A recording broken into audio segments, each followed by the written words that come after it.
Good.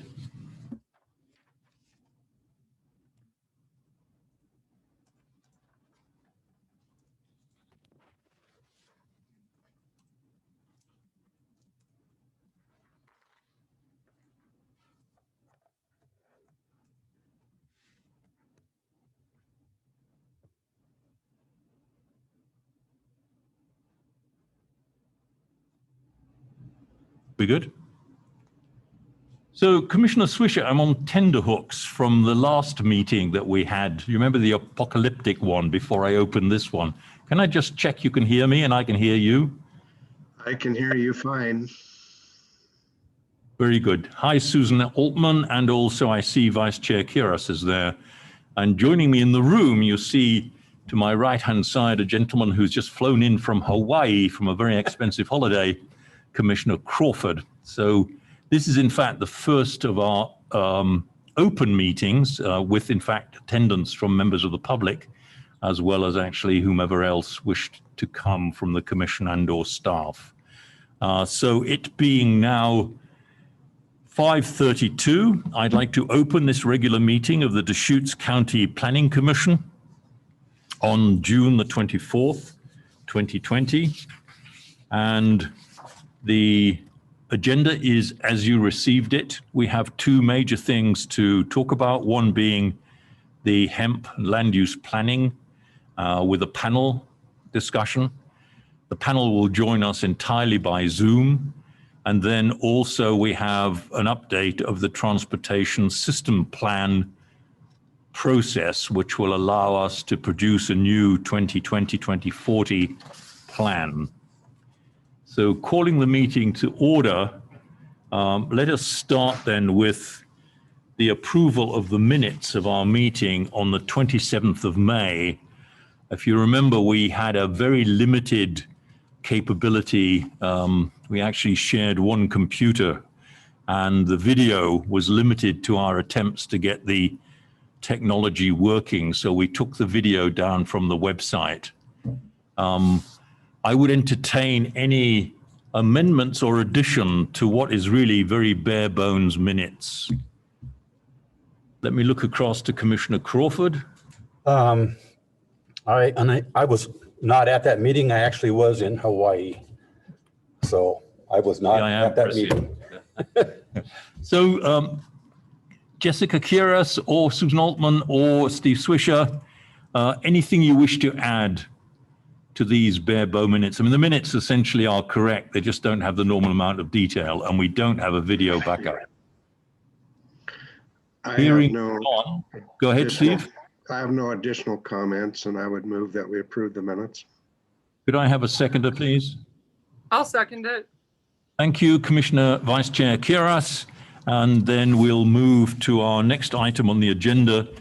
And I will look across to Alia in the corner to see, do we have any members of the public on the Zoom and or telephone who may wish to raise any item with the Planning Commission that is not otherwise on the agenda? And our two members of the, are you staff or are you external, ma'am?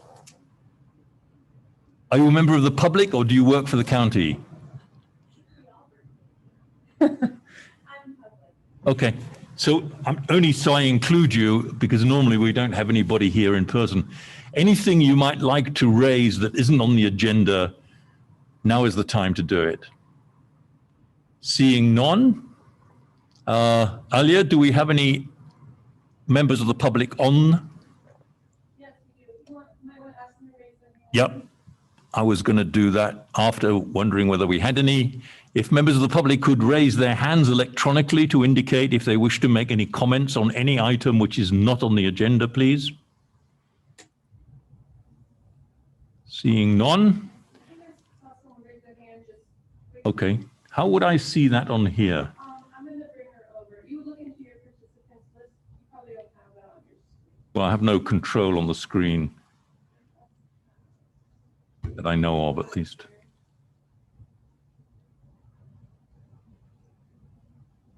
Would this be Devora Porter?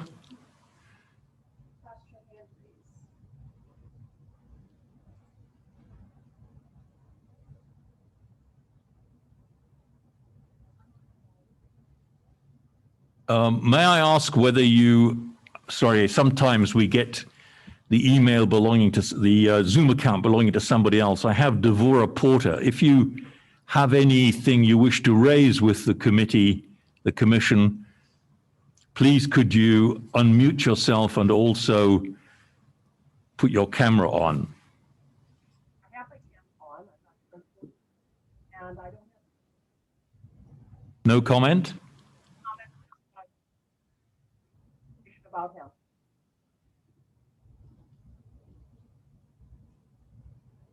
Okay. I think either we're not connecting or there's no comment. Elia, can you hear any better than I can? It sounds like she's cutting out a little bit, like, there might be a connection problem with it. Okay, in that case, under these extraordinary circumstances, I will take the participant's comment at any stage we get him or her live on the feed. Okay, so the next item on our agenda, which is the item 5, hemp land use planning, the Board of County Commissioners expressed an interest in knowing more about agriculture in general in Deschutes County, and indeed meeting with a panel of small farmers is one of the things which came up during our annual planning process. And so the hemp panel discussion that we're having this evening is in exactly the same vein. Although the document that was circulated, the memo, talked about regulation, this time it's really not about regulation. This panel discussion is really about us being able to actually understand what the issues are with people who are trying to grow hemp for profit on any scale, commercially and or basically on very, very small lot size. Personally, I know from the area I actually live in, I'm actually an at-large member of the commission, but in Tumalo, there was a lot of interest initially in growing what looked like a crop which was quite well adapted to this part of Central Oregon. And then for various reasons, which will come out during our discussion this evening, basically the bottom fell out of the market. So our hope is that we'll actually understand what the future might look like, what the current situation is, and if there are any barriers to growing hemp that fall broadly within the land use system. I mean, there's some things that we can't change, particularly any federal regulations and stuff like that. And so what I'd like to do, if I may, is to hand it over to Tanya Saltzman, who is a senior planner in the county, who will lead us off into this panel discussion. Tanya, please. Great. Thanks, Chair Hudson. Can everyone hear me okay? Yes? Yes. Great, thanks. Ayla, if I can ask you to elevate all of the panelists to panelist status, please. Yes. Yes, excuse me, one moment. Oh, do you have it? Okay. So panelists, please stand by. You're going to disappear for a second, and then you'll pop in as panelists where we can see and hear you. So can I suggest, Alia, can I give you the order of bringing them up? Because that way I can check who we have. So Jim Johnson from ODA. Hello. Can you tell me yes, no? I can hear you. I can hear you. Yes. Great. And then Sunny Summers from ODA. I am here. Good afternoon. Not only do I hear you, I can see you. Thank you. Matt Cyrus from the Hemp Growers Association. Yep, I'm here.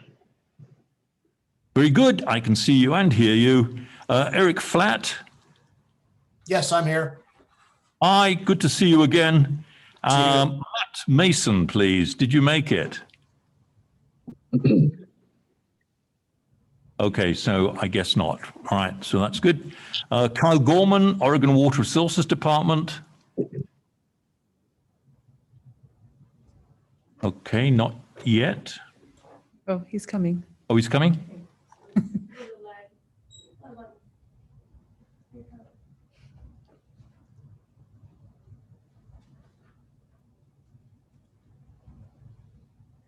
Here we go. All right, I'm here now. Good to see you and hear you again, Carl. Thank you very much indeed. Then Dustin Miller from the Deschutes County Sheriff's Office.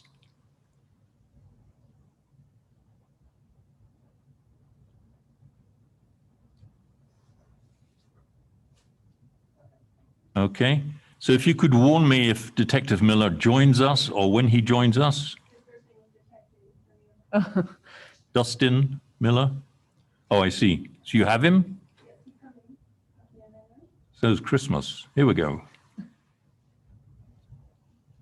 So the speaker on my computer isn't working well. If you could unmute my phone, that would be easier. So I am here if you can hear me. We can hear you very well indeed. Thank you, Dustin, for joining us. Thank you. And then finally, Don Smith from the Code Compliance group here at the county. Yes, sir. I hear you. I don't yet see you. He's in the middle. Oh, yes, you've been there all the time. Thank you. Unfortunately, the names are probably about, I don't know, less than 2 point. Okay, back to you, Tanya. Thanks again, everyone, for joining us and bearing with our technical, fun. My name is Tanya Saltzman. I'm a senior planner, as Chair Hudson mentioned, and I'll be, in essence, moderating this panel. Just a quick overview of kind of the order of things. First, we're going to do some introductions. I know you guys all just said hello, but we'd like to just go through each person. I'll call on each one of you and just state your name, your organization, and kind of your relation to hemp or the industry, or what role you play in this discussion. After that, we have some Q&A that I will be asking with the Planning Commission weighing in as they see fit. Panelists and anyone who read the memo, we presented those questions in advance. I might kind of mix up the order and direct some of those questions to specific people, but we'll do that. And then if there's any questions from the public or comments, we'll go for those afterwards. On Zoom, you'll raise your hand, and we'll remind you of this at the time. Raise your hand electronically. If you're in person, you can come up to one of these two tables and ask your questions. So with that, and then we'll also, we'll give panelists a chance at the end to kind of give a general statement if there's anything we missed or any concerns you have stemming from our conversations. I'd also like to introduce Nick Lilac. He's the Community Development Director. He's here across the room. And I can't see, but I believe our Assistant Legal Counsel, Adam Smith, is in attendance as well. So with that, I'm going to go down the list in my Tanya, could I just ask you, Yes.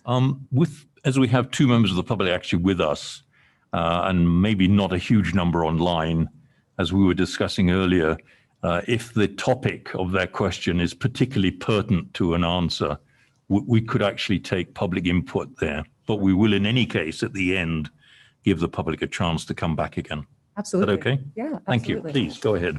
We're an informal group here, so we're kind of, any methodology is great with us. So now I'm going to just go down the list. If you could introduce yourself and provide your relationship to the hemp industry. We'll start with Jim Johnson, please. And I believe you're muted. Of course, I do that all the time. You'd think after a year and a half, I'd be better at that. Hello, everyone. I'm Jim Johnson. I'm the Land Use and Water Planning Coordinator for the Oregon Department of Agriculture. In that role, I'm really the land use specialist for the Department of Agriculture. I also am the state's land use expert as relates to agriculture and land use planning. With hemp, I really work an awful lot in two areas. One is right to farm related type issues. So compatibility with other land uses and the like. And the other is land use related regulation and the like as it relates to exclusive farm use zoning, agricultural zoning, and others and other designations such as rural residential and the like. So that's in a nutshell my relationship to hemp and land use. Great, thanks so much. Next on our list is Sunny Summers. Good afternoon or evening again, I guess it is. I don't know. I have all my curtains closed because it's hot outside. I am the Oregon Department of Agriculture's Cannabis Policy Coordinator.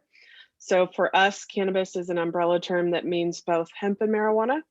And I am a liaison with anyone and everyone, both within the agency as well as our sister agencies in the state, federal partners. I've even liaisoned with partners in Canada within their government about anything you can imagine about cannabis. So that is my role in regards to hemp. Great, thank you for joining us. Next is Matt Cyrus, and I think you had mentioned something about your audio, but I think it sounded okay. So let's give it a shot. Okay, can you hear me okay? Yeah. Okay, my name is Matt Cyrus. I'm a number of things. I'm the Deschutes County Farm Bureau president, and actually we're having this discussion because County Farm Bureau asked that the county actually take a look at potentially regulating hemp on non-agricultural lands.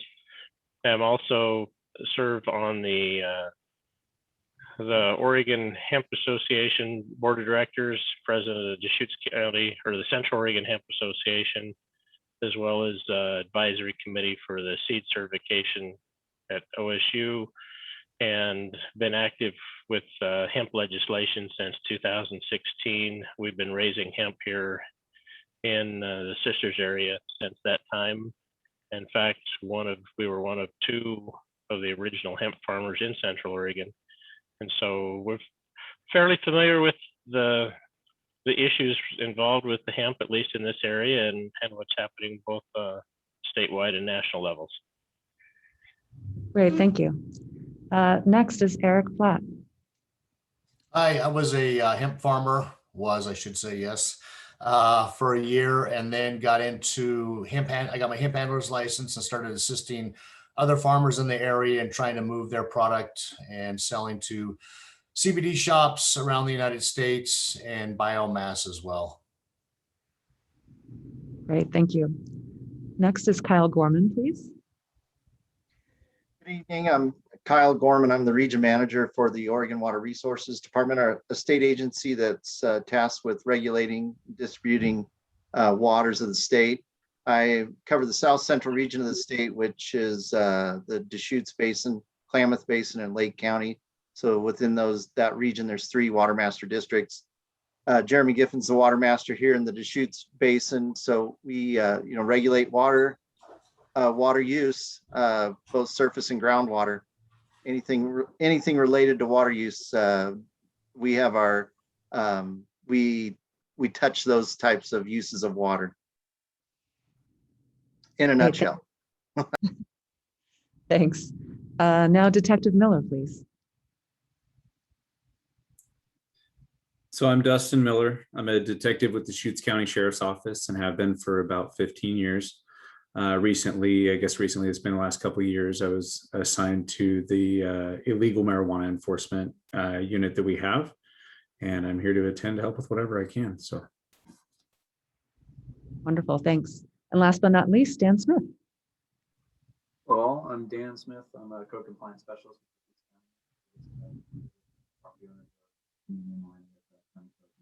Dan, your microphone's cutting out. Can you move it or move closer to it? Try again.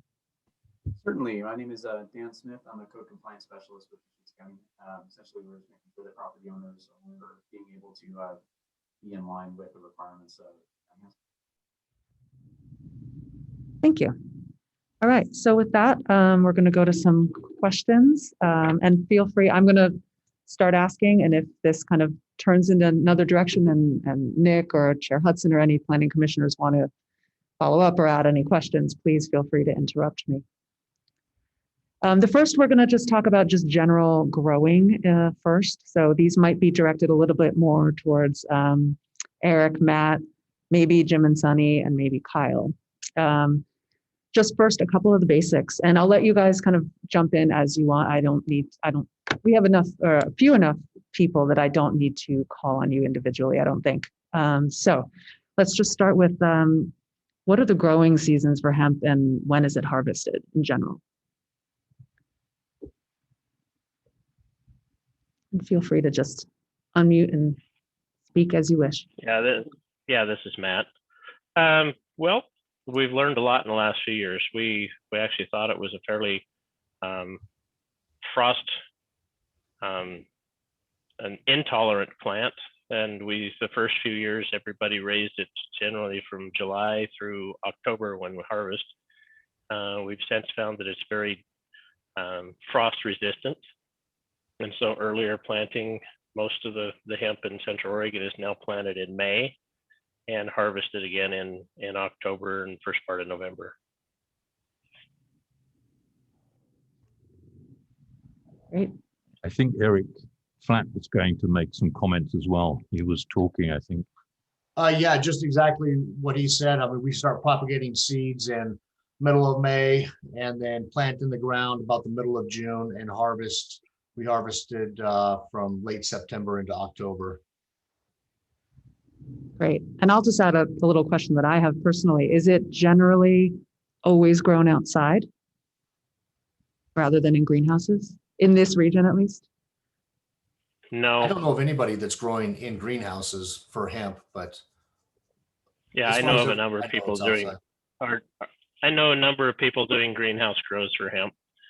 The economics are such that some of the guys are looking for high-end hemp flower and are actually growing in greenhouses right now. Great. Thanks. Real quick, I would defer to Eric or Matt, but wouldn't some of the plant starts might happen in greenhouses as well, and then the plants get transferred out into the field for an outdoor grow? Absolutely. Yep. Absolutely. In this area, probably 90 or 95% of the hemp that's grown is done in starts in greenhouses. Most of the starts are actually done in the Willamette Valley. There's some big contractors there that raise millions of plants for distribution around the state. Great.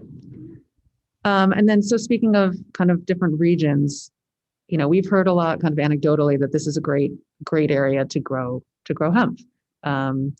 As a recreational gardener myself, I know that it's really hard to grow other stuff. So I'm curious to know, you know, what are the advantages of growing hemp in Central Oregon in terms of the land availability, the climate, the water, what have you? Why is it allegedly so great here, if it is? Well, first of all, we have a very dry climate. As opposed to Willamette Valley in Southern Oregon, they get rains and high humidity, which tends to cause the buds to rot and mold. Our dry climate is very conducive for that. Hemp is a very drought tolerant plant, so it uses very little water compared to other crops. The nice clean air, the sunshine, the nice warm summers are all ideal for the crop.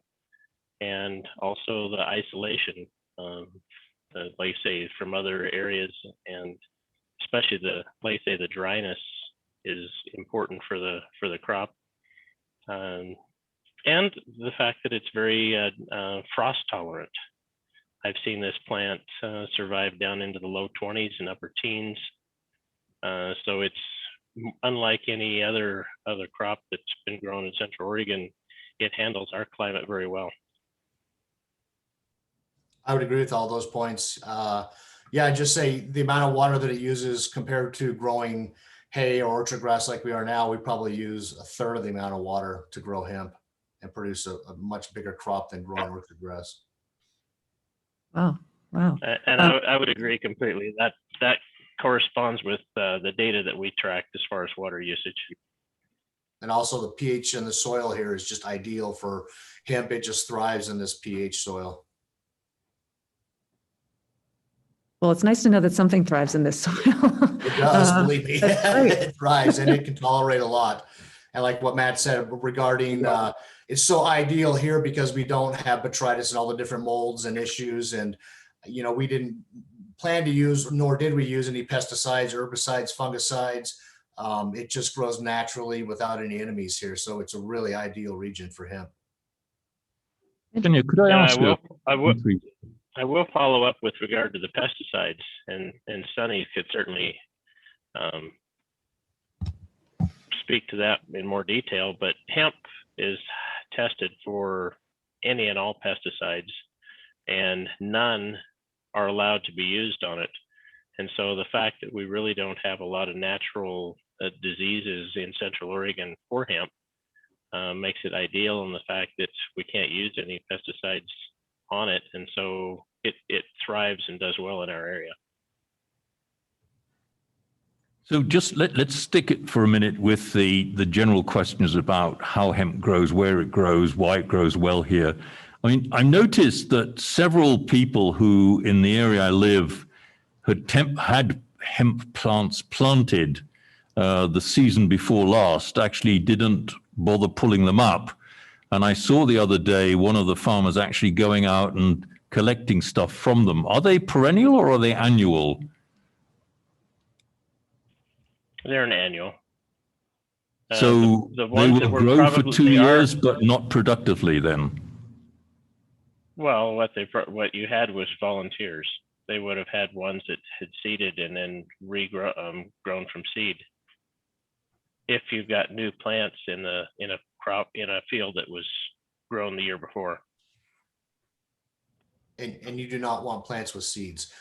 That's so trying to grow. Correct. All the CBD is female plants. So you can have males, and they can also pollinate one whole field onto other neighbors' fields and pollinate all their fields. And that was a concern in growing the hemp. And they can also hermaphrodite and change from females to males. So it's a tricky. So Eric, you must have noticed down Tumalo Reservoir Road, as you go from your farm down towards Tumalo, on the right-hand side, there's half a field that was planted the year before last, and it's still there with the original plants, and somebody was working on it, not pulling them out. So that didn't look like seeds. They were the same plants. Look, they're probably most likely still pulling up the plastic, the mulch, like where you see behind Matt's photo there with the black plastic mulch. Right. That should have been picked up after the harvest. But I did see quite a few fields where it was still in the fields. And that's just And I can address that a little bit. Is we had weather come in on us last fall before we were done harvesting, and quite frankly, we are still harvesting.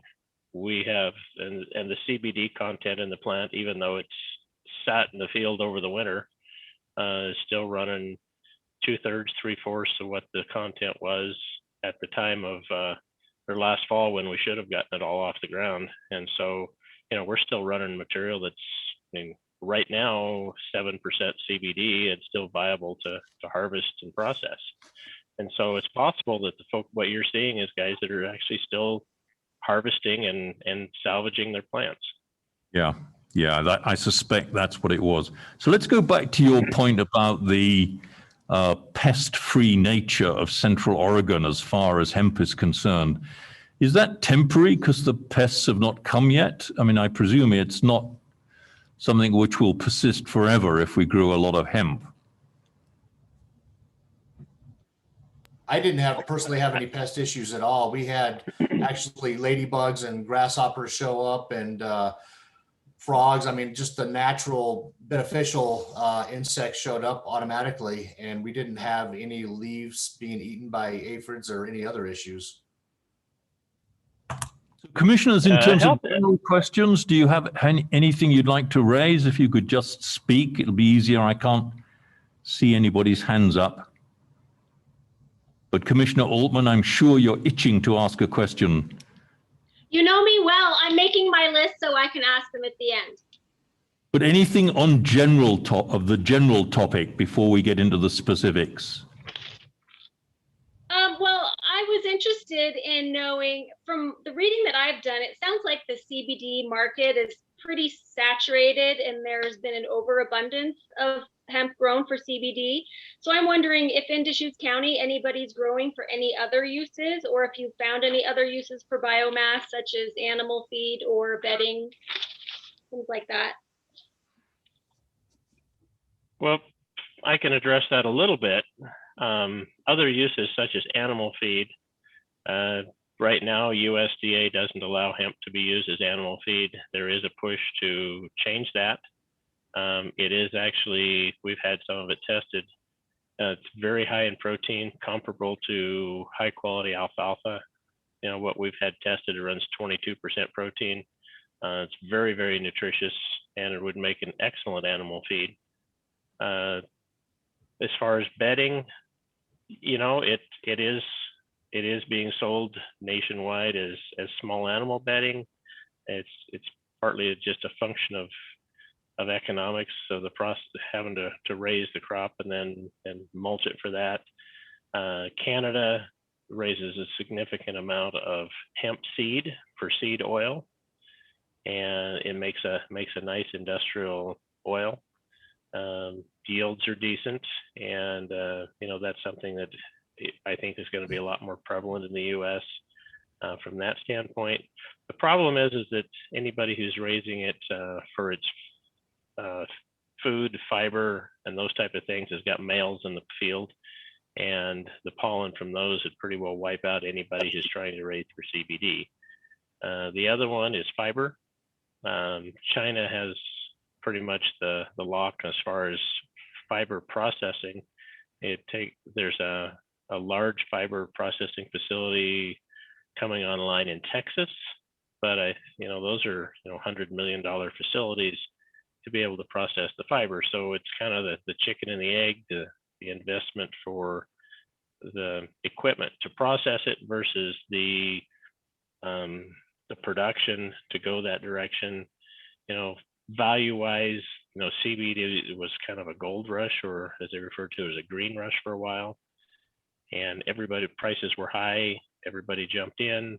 I mean, there were hemp fields pretty much on every corner in this county and across the nation in 2019. They estimate that the needs for US production is roughly 20,000 acres a year for CBD. And in 2019, there was roughly 500,000 acres. And of course, Sunny would actually have better data than that. But that's my understanding, is somewhere around there. So we essentially raised 25 years worth of production in 1 year. And so the CBD market is in the tank at the moment, but there certainly are a lot of other potentials. I think hemp is certainly here to stay. In what form and for what use is yet to be seen. Susan, did you have any comeback on your question without going down your list of 115 questions? No, that's a very nice answer. Thank you, Matt. I would just say one other use for biomass that I heard, because we had a lot of extra biomass around, was some parks and recreations were using it to put on trails for mountain biking and hiking for dust control. And I don't know personally people have done that, but I've heard that that's been used for that and it's worked quite well.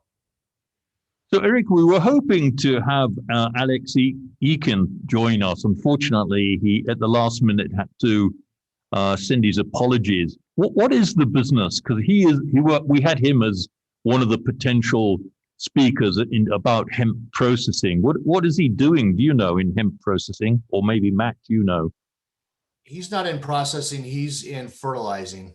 So he does all organic fertilizer. His father has a company and they do all organic fertilizers for all the cherry and fruit trees up in northern Oregon. And then Alex kind of branched off on his own from his father to create an all organic product for hemp growing. So actually, your comment here was, I'm reading from the memo, which said Alex Eakin, hemp processor tentative. So it was tentative. He went into fertilizer instead. Yes. Back to you, Tanya, please. Thanks. I would just like to go back a minute to the both Matt and Eric mentioned kind of the water use. I'd like to just go back to that and ask Kyle, from your perspective, from OWRD, what is your perspective of kind of the hemp industry in terms of water usage? Have you had, I don't know if people inquire with you about, I think they're using this much water or things like that. Do you get any inquiries, or what's your experience with the industry and water usage as compared to other crops, or just generally your thoughts with this respect to water? Well, I would call it a roller coaster ride for our agency on this plant type. So a couple years ago, the acreage was small, and then it exploded across Central Oregon, across the state. Matt knows the years, all the years are starting to run together to me. But anyway, we had everybody was out plowing ground and planting hemp, whether they had a water right or not. And that was the biggest issue with us, is that to irrigate a commercial crop, you have to have a water right of some kind, whether it's from a well or from an irrigation district. So we were challenged significantly with tracking down and regulating the illegal uses of water.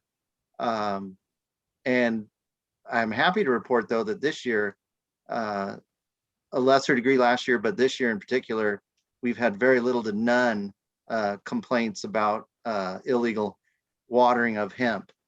So specifically, as far as water use goes, we don't necessarily track water usage as from a volume amount, but from the folks that work in irrigation districts that have had people convert from hay or pasture to hemp, the report is that it uses significantly less water. And so I can validate what Matt and Eric said about half or a third of what a regular irrigated pasture field, or even an alfalfa crop that someone wants to get 3, possibly 4 cuttings, they're continually watering that throughout the entire irrigation season.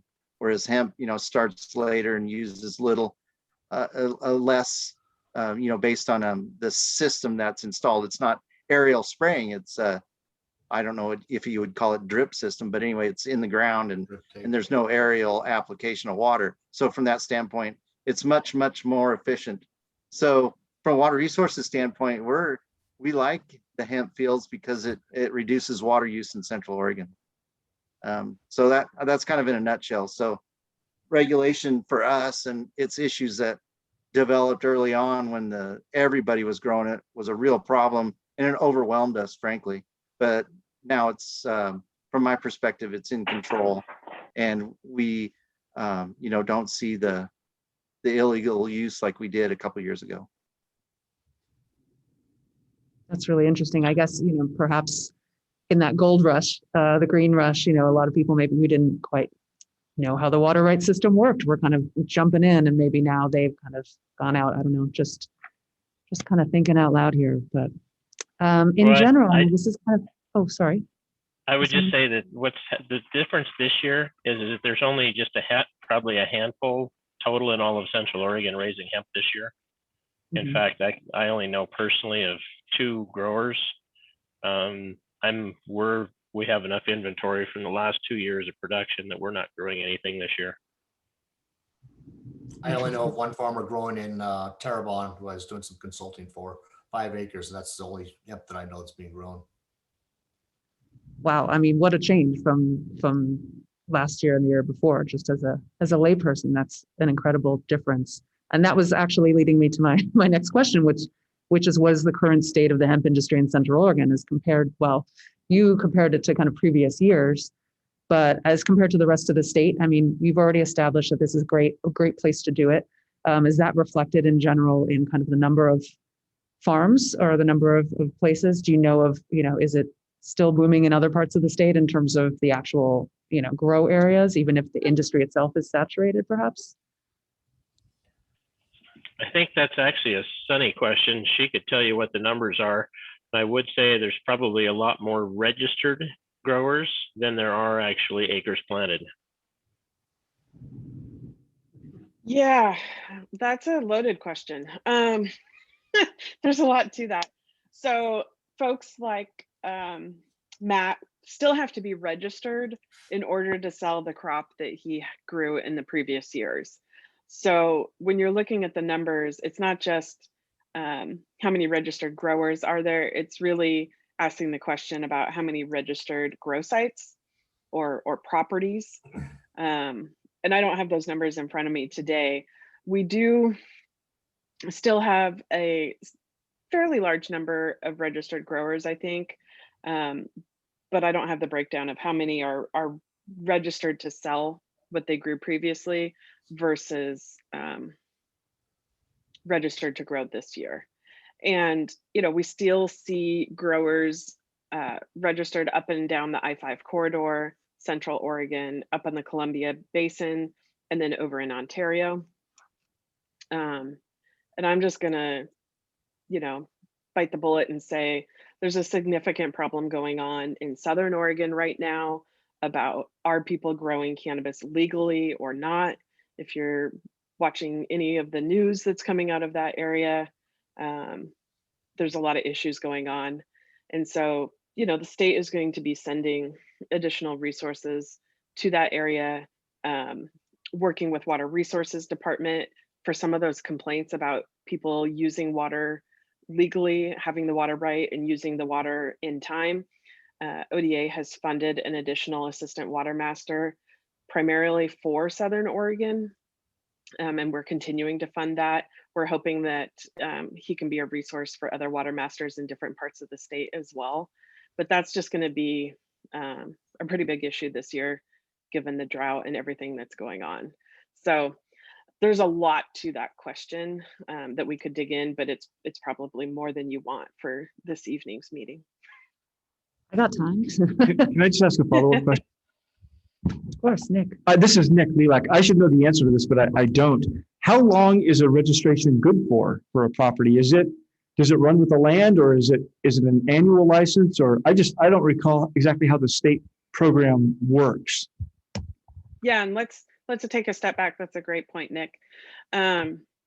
So in order to grow, you have to have a registration with ODA, and that includes paying a fee and providing GPS center points for every field that you plan on growing in and every property or greenhouse. And those registrations are good for the calendar year. So every year they have to submit a new application to grow, sell, or transfer. So that's why I was saying that someone like Matt, who may not be growing this year, would still need to have a hemp registration. Thank you. Great. Thanks.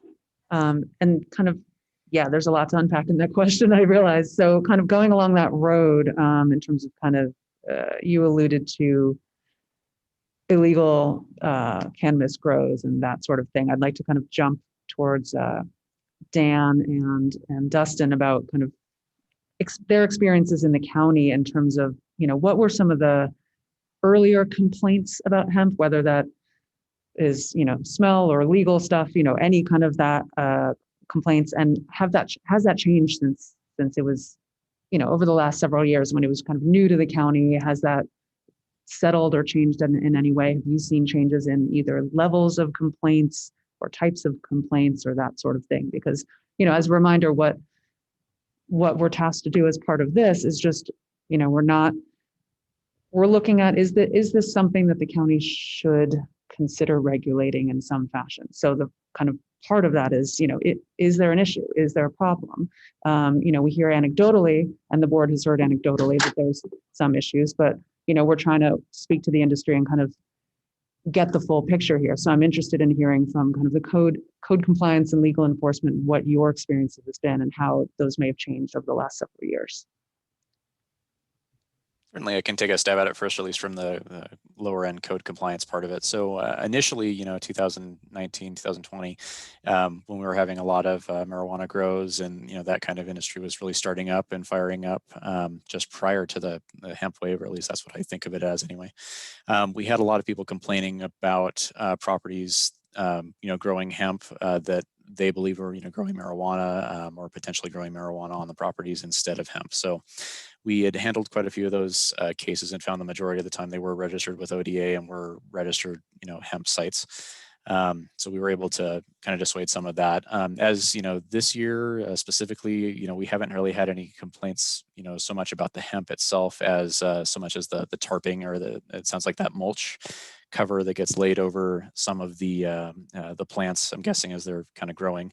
When that material starts to degrade, it blows on other people's properties. That's generally what we're getting complaints about now, though it's fairly infrequent given the statistical amount of complaints we get overall.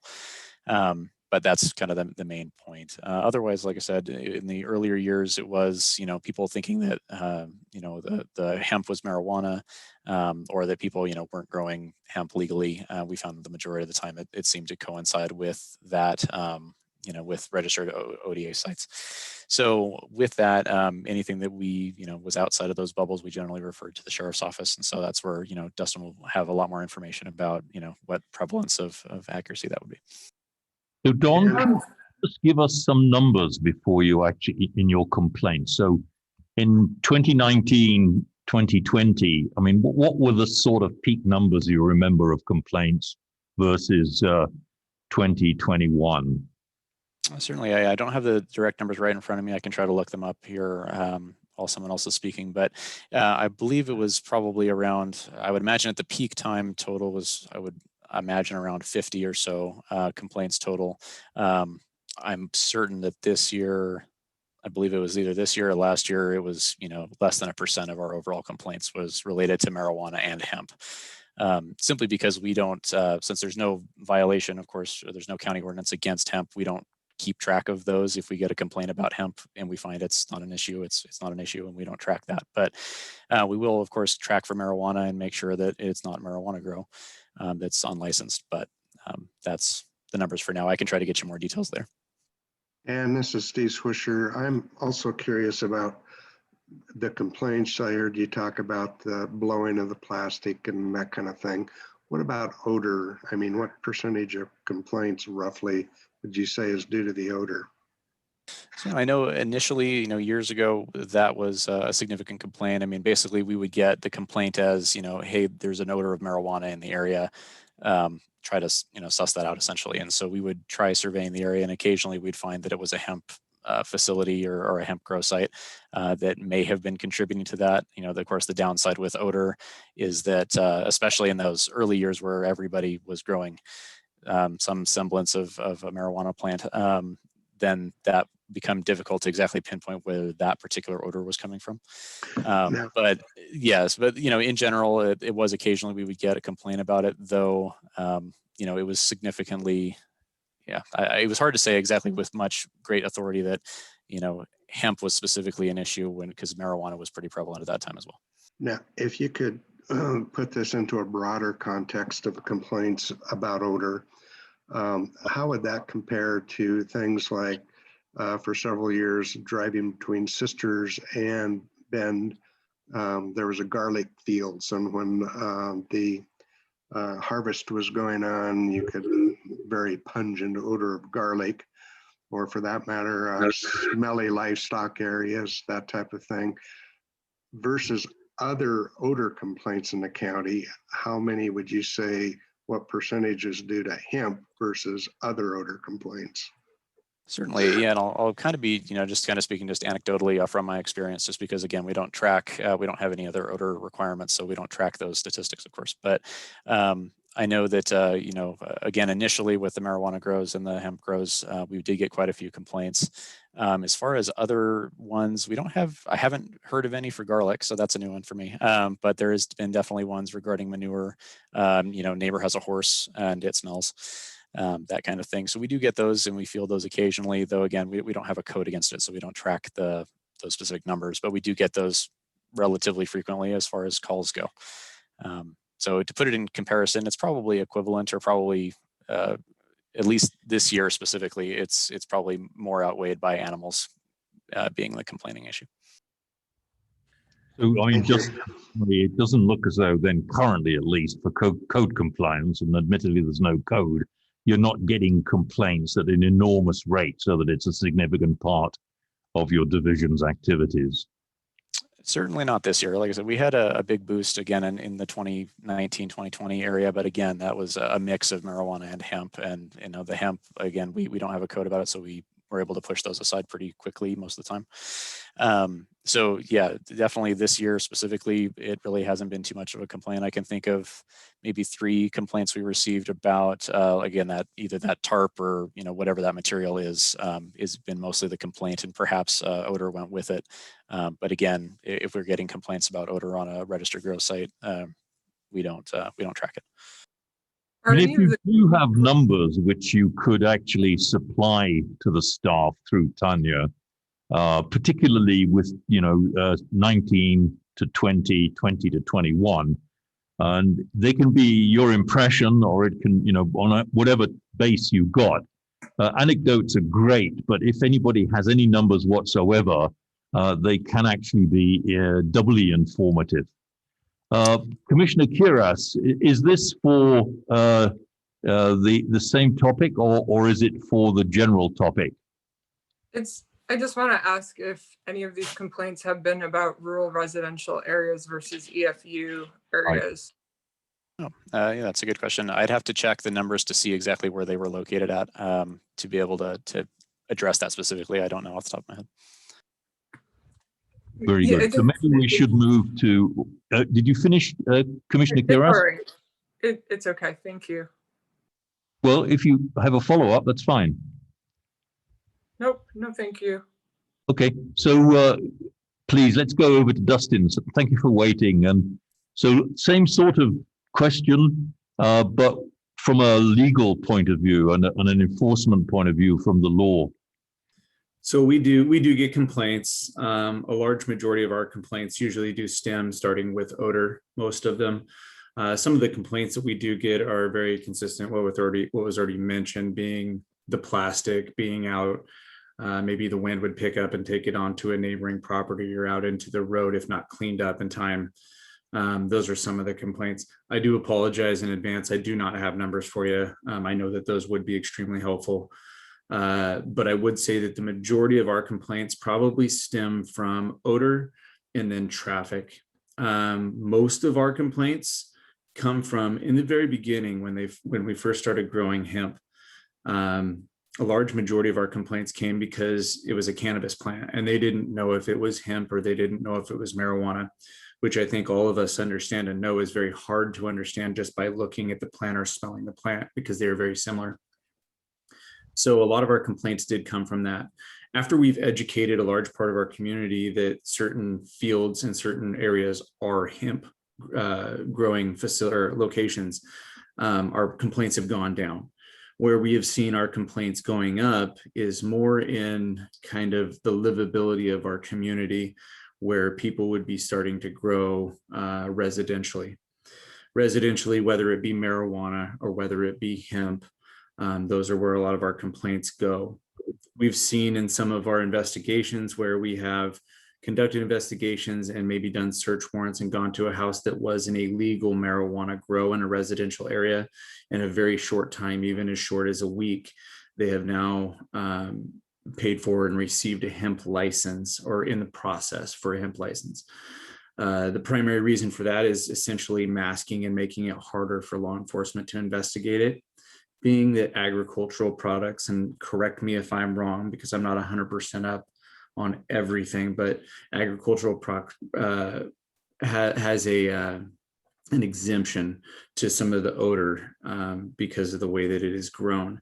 When it comes into the residential area, the large amount of our complaints are, I can't sit on my back deck because it stinks at night when the grow is being ventilated. Or the traffic. A lot of people around harvest time, whether it's an outdoor grow in a residential area, growing in a greenhouse, or in a shop or a building that would go on a 3-month cycle and could go year round. That's where a lot of our complaints come from, is stem from the odor, and it just makes it extremely hard for law enforcement to investigate when a hemp license is issued in a residential area. My understanding and listening to Mr. Cyrus and I believe Mr. Flatt, that and also talking with industry people in this industry that I have rubbed shoulders with over the years, it's hard to make money without doing mass production. When they originally had said large fields is what you're going to see for hemp, I agree with that. I've talked to a lot of farmers, hemp producers that will use greenhouses just as they had said for maybe starters. And then they will then in return use the greenhouse for maybe a drying area when they start processing. You don't see a lot of indoor hemp grows because just the price of the product, when you're selling a product for 200, 250, maybe 350 a pound as an agricultural product, maybe CBG as opposed to CBD, it just doesn't pencil out when you start spending a lot of money on electricity and grows. I could be wrong. And again, I'm only speaking to my experiences that I have seen, but The residential is where we get the majority of our complaints. And I apologize to take a bunch of your time on that, but I hope that answers your question. I wonder if you could address, one hears stories and reads in newspapers about organized crime using hemp flowers as a way of being able to get, if you like, product across state lines, and then at the destination, artificially boosting the amount of THC by adding back or spraying. Do you see that at all in Central Oregon? It's hard to say. We hear the stories from the people who are involved in the industry. So I'm going to base a lot of my opinion based on information gathered from people involved in the industry, both legal and illegal. So we have heard stories from growing a boutique hemp, which is a very pretty flower that looks like marijuana to the consumer, and getting it tested and having paperwork and a license to transport that thing across the country, whether it goes all the way across country, halfway across country. Then when showing up in country, potentially using oils and spraying the product to give it a THC level so that people can actually smoke it and get the experience of getting the high off of the THC. Yes, I have heard that. Yes, I have had people tell me that they have done that. I have people telling me that there are industries that do that. Do I think every hemp farmer does that? Absolutely not. A lot of your farmers are in it to make money off of a crop, just as they plan to. But as any industry, there's always a couple bad apples. And if that market is able to be capitalized on, it is definitely there.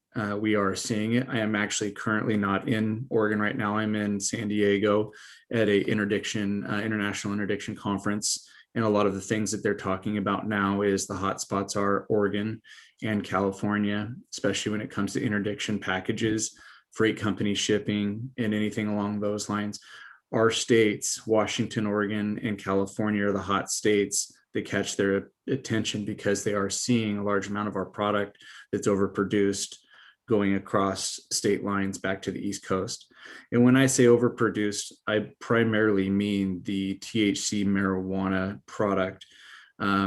We are seeing trends with the hemp. But again, like I said, there's always some bad apples, but we have enough marijuana in Oregon to go across the country.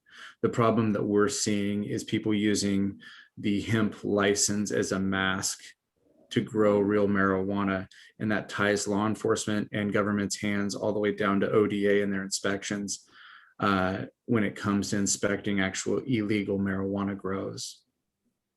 I mean, if your conference has any data which is actually public and not sensitive, and certainly not for law enforcement only, that might be informative to the county staff, I suspect Tanya would be very pleased to have any of the handouts or any of the material that you had. We'd be very grateful, but I realize that you may be operating at a very different level than we are. I am a little bit, unfortunately, well, I guess not unfortunately, the conference ended about a half an hour before this meeting. I've been down here all week. I could reach out and see what I can find. A large majority of the classes and the instruction that we have had has just been essentially statistics on slideshows, different things like that. Some of it's law enforcement sensitive, some of it's not, but yes. Thank you. I hope actually the weather wasn't so hot there as it was up here. You're coming back to Oregon and it's going to be like, I think, extremely hot next week. It's been 72. It's been very nice. Somebody had to do it, Detective. Thank you for doing it for us. Absolutely. Commissioners, any other questions around the topics before Tanya moves us on? Got a question back there. Please. Oh, sorry. Yes, please. Could you come forward and for the record, if you could give your name and do we need an address? This is not an official testimony, is it? I don't think we do. It's not. Your name would be great. Yeah, you bet. My name's Brian Johnson, and I'm just a resident of Deschutes County. Have been since I was born here in the 70s, and my family's owned property since then in an EFU zoned area on the east side of Bend near the Bend Airport. And the reason I raised my hand is because I wanted to speak to, or my comments relate to what's just been brought up. The issues of concern over odor and the impact to residents who are surrounded by cannabis grow sites. I am one of those residents. It's in an EFU zoned area, and most of the parcels where we are 10 acre and 20 acre. There may be a few 40 acres. It's interesting listening to the two gentlemen who spoke most about the details on growing. Both of them said they knew of very few grows that are happening this year because of the oversupply of product that's already been grown in previous seasons. Where I'm at, there are 3 grows right now kind of surrounding my property. And I wonder about that because, you know, there was an article in the Bend Bulletin last month that said hemp prices are racing to the bottom. Hemp biomass, it said, was worth less than $1 a pound on today's market. So I look at that and it says that it's not even worth it for growers to grow for what it's worth. And yet I have these pretty big operations that are surrounding me. And as a resident, I'm asking the question, why are they growing? First of all, and second of all, what are they growing?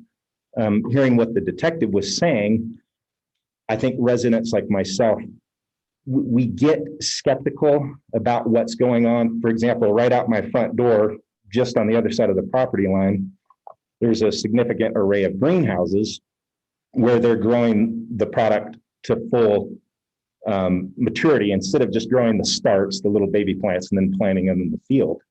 And they're probably by the end of next month, they'll be ready to harvest. It's already that far along because they're running grow lights every night, which has the net effect of 14 massive light bulbs right outside my bedroom window. I know from the marijuana side of things that there's been significant regulation in the county. There has to be odor mitigation and light mitigation, required setbacks from property lines. You know, you can't grow anywhere where there's a children's facility nearby or a school, all kinds of regulation on the marijuana side of it. On the hemp side of it, I can't find that any of that's regulated because it's just considered a normal agricultural crop. But for me as a resident, the impact is the same. The odor in the most beautiful months that we have to live outside in Central Oregon, for guys like me and my family, July through November are dominated by a radically pungent and awful smell that wafts right into our bedrooms. And our cool Central Oregon summers, you know, where we like to sleep with the window open, my bedroom is full of that stench. I've been accused of smoking a joint because my clothes in my closet are saturated with that smell. My neighbor thought that the house that she was renting, that someone was smoking joints every night on her mattress, only to find out that it's just the stench coming in from all of the hemp grows that we're surrounded by. So I just wanted to share those things. I and my daughter suffer from migraine headaches that are significantly exacerbated by strong smells. July through November, the frequency and intensity of those headaches increases for both of us.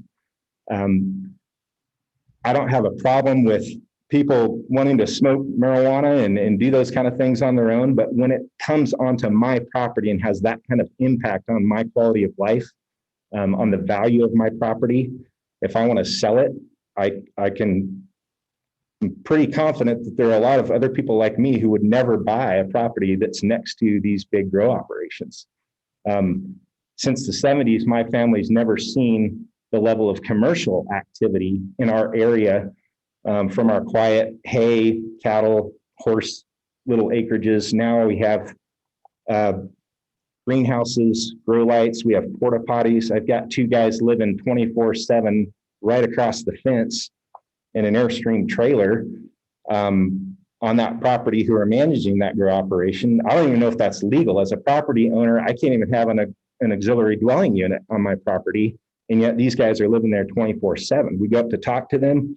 All we get is no hablo English, which is fine, except I can't determine what's actually going on and why this is happening next door to me. And it leads me to, again, as a resident, question, is this hemp or is this marijuana? If it's marijuana, I have no recourse. If they're growing marijuana behind the industrial hemp sign, I could call the sheriff's office, but it's my understanding that they can't go investigate unless they have probable cause or some kind of warrant. ODA, from my understanding, has very limited resources as far as sending out their inspectors to test the THC level in the plants on every grow site across the state. So my question for the commission and for the panelists would be, are there potential regulations or something as you consider the future industry of the hemp industry? Are there things that could provide assurances to residents that what is happening is legal? And then also, are there some odor mitigation? Are there some greenhouse grow light mitigation factors and regulations that can, be put in place that would sort of help limit the impact to residents like myself?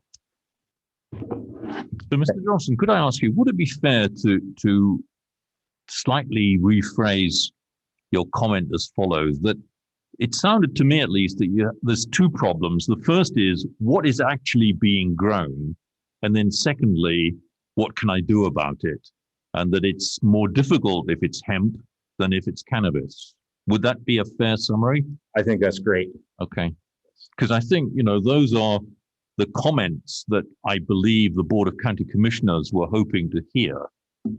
Because cannabis obviously is, I guess, if you like, fully regulated, but hemp is a right to farm crop.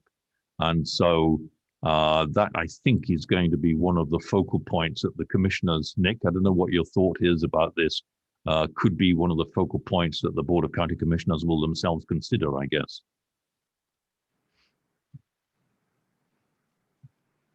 Yeah, this is Matt. I could address some of that if you'd like.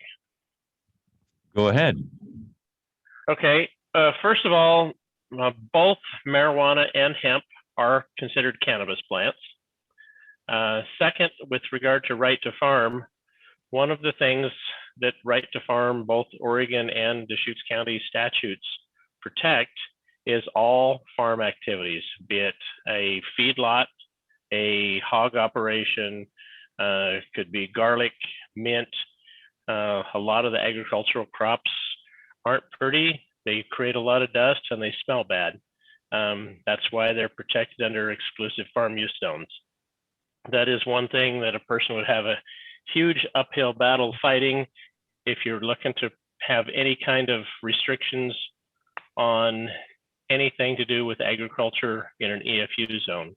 That's part of the reasons why it's protected in larger areas, and anyone who's looking to live from a residential standpoint in a nice, quiet farm community should not probably be looking at an EFU, because that is essentially industrial agriculture.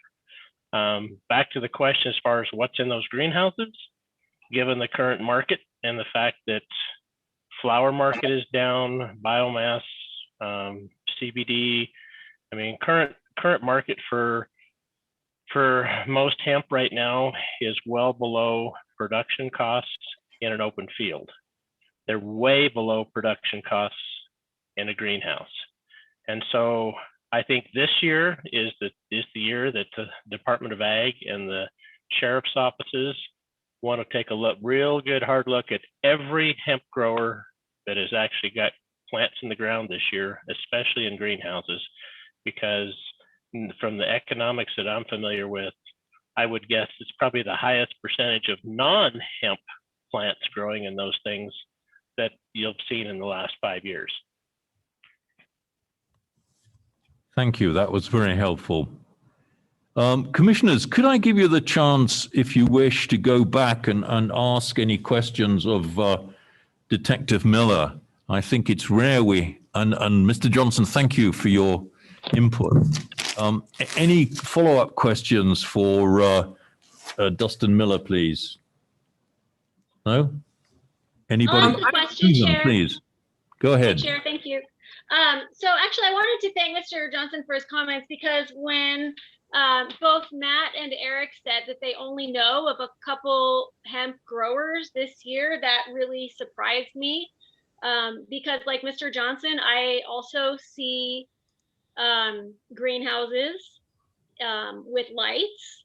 And so I really question the whole process of,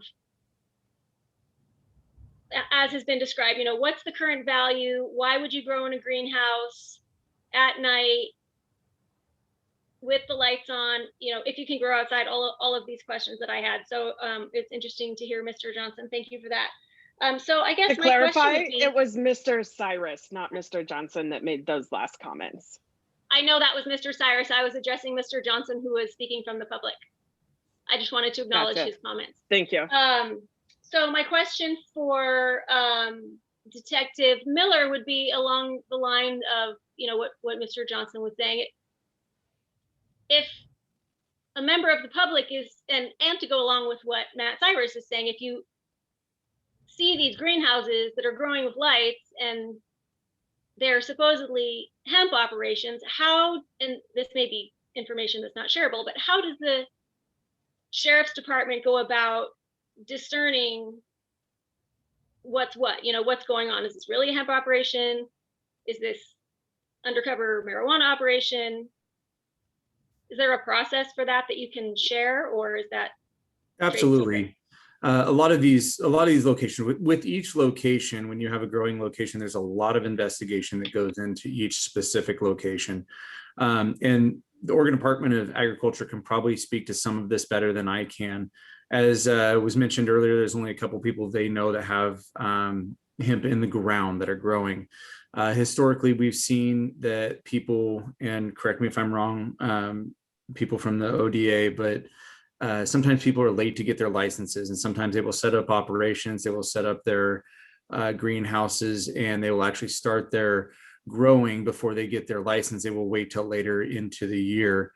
Hemp, when grown, is a cannabis plant. Absolutely. You're only allowed to have 4 of those cannabis plants. Now, is it marijuana? Is it THC? That's one of the largest hurdles that we as law enforcement, and I know the ODA has, is it marijuana or is it CBD? It's hard to tell one way or the other. They also mentioned earlier, I believe it was Sunny that mentioned earlier, in order to follow through with the next couple of years with product, we have people, I have contacted and talked with people that are sitting on product from 2018 is getting a little old, but 19 and even 20. And in order to move that product, they still have to register and be part of the program. So the fact that we would have a inflated list of people that are on the ODA listing would be because they are maybe trying to move product from last year. Now, if there are people producing in greenhouses and in fields, it could be just because they are late in getting their paperwork in or applying for their license. I'll be honest with you, the small team that we have, it's very, well, impossible to very well reach out and to talk to every single one of these. I know that the inspectors or people that they have that go through and inspect sites in Oregon, I believe, correct me if I'm wrong, I think there's 5 or 6, and they will make their rounds and they will come down and talk with people who they believe are maybe operating outside of the realm. But that's going to be something that needs probably expanded upon by ODA. Yes, I would love to go in and hold everybody accountable. Some of them are very hard, especially when you can't look at a plant and make a decision within a short period of time, whether it is marijuana or whether it is hemp. So I don't know if that answers your question. We do reach out to as many as those as we can. When we mentioned earlier with complaints going from odor and people living on property, we as law enforcement get flooded probably even more than code enforcement on these kinds of complaints. And honestly, it's really hard to keep up with them, but we do the best that we absolutely can. Does that answer your question? Yes, thank you. I actually had a question for Kyle also, Chair, if I may take a moment for that. Go ahead. I'm just curious, Kyle, if you're still here. What is the consequence of somebody growing without water rights?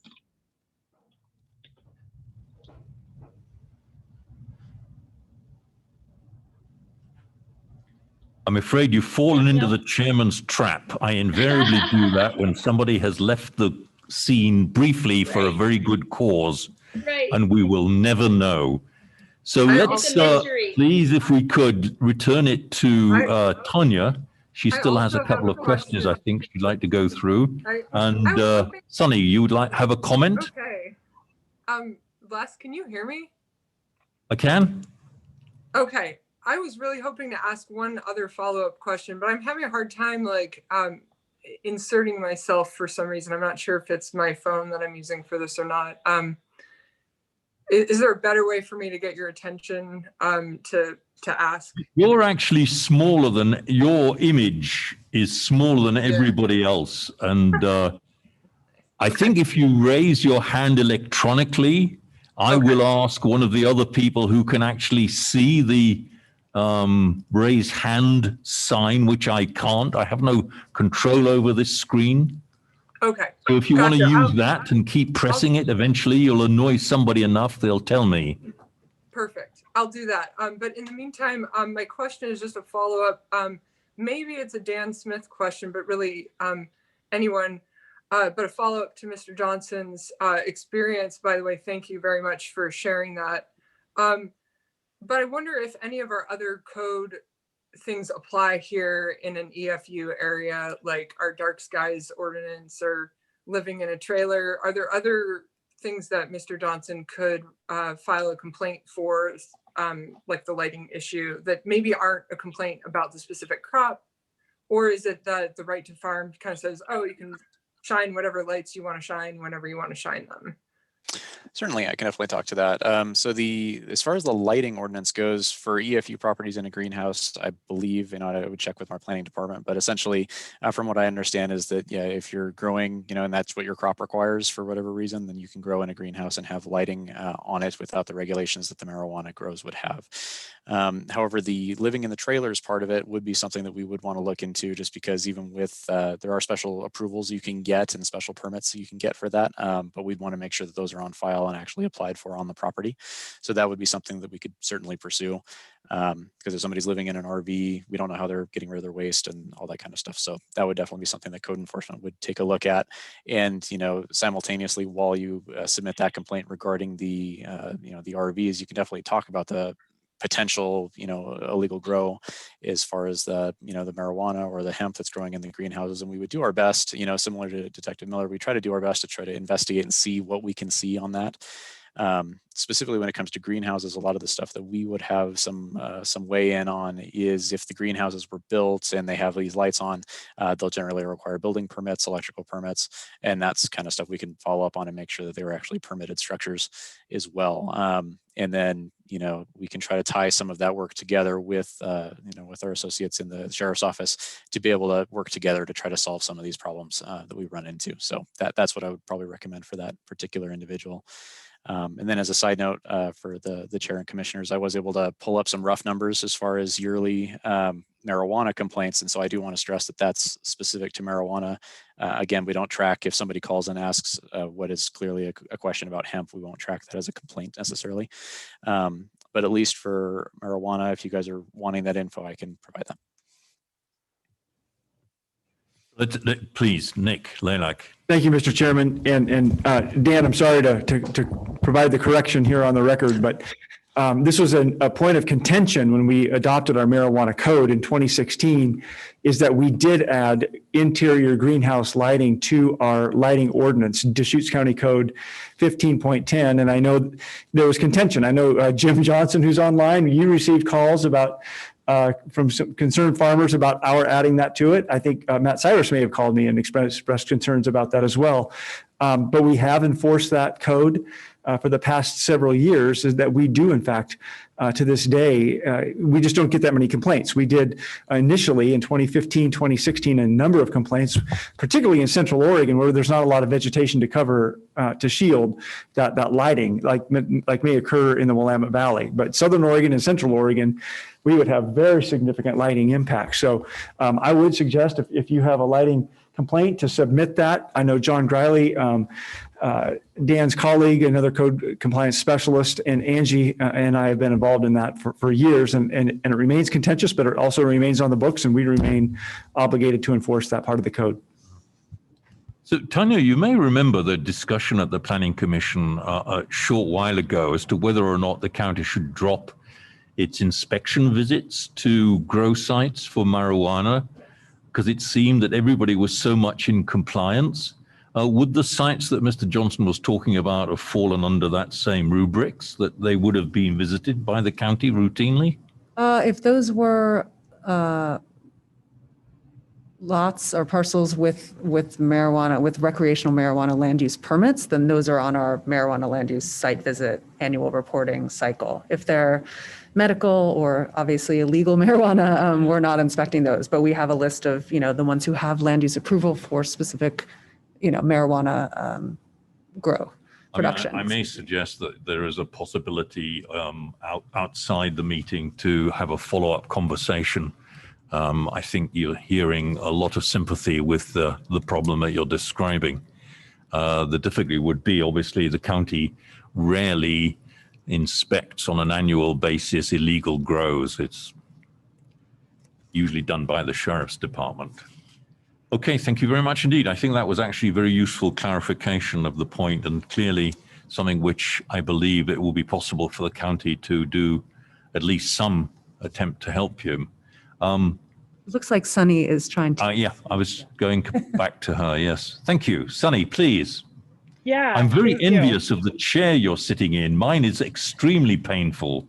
Go ahead. I'm also right underneath my air conditioner. To, I think, address some of Ms. Altman's questions and Detective Miller's comments, House Bill 3000, which, cross our fingers, will get passed before the end of this current legislative session, has some changes in it that will kind of address some of those issues. One of them is right now, as Detective Miller explained, it's really hard to know, is it hemp, is it marijuana? Is it marijuana trying to hide behind hemp? I think, we see that there's a lot of folks who want to grow hemp who are not traditional farmers. And even traditional farmers may not realize that they have to register with the Department of Ag. This is the only crop that you have to register with the department for the most part in order to grow. And so the department has a hard time denying or revoking a hemp registration. We find that to be true for many of the licenses that the department issues because it affects somebody's livelihood. However, House Bill 3000 has language that says that if somebody has plants in the ground and we have not issued a registration and we find out about it, we will have the authority to either require them to remove those plants prior to our issuing a license or denying that license.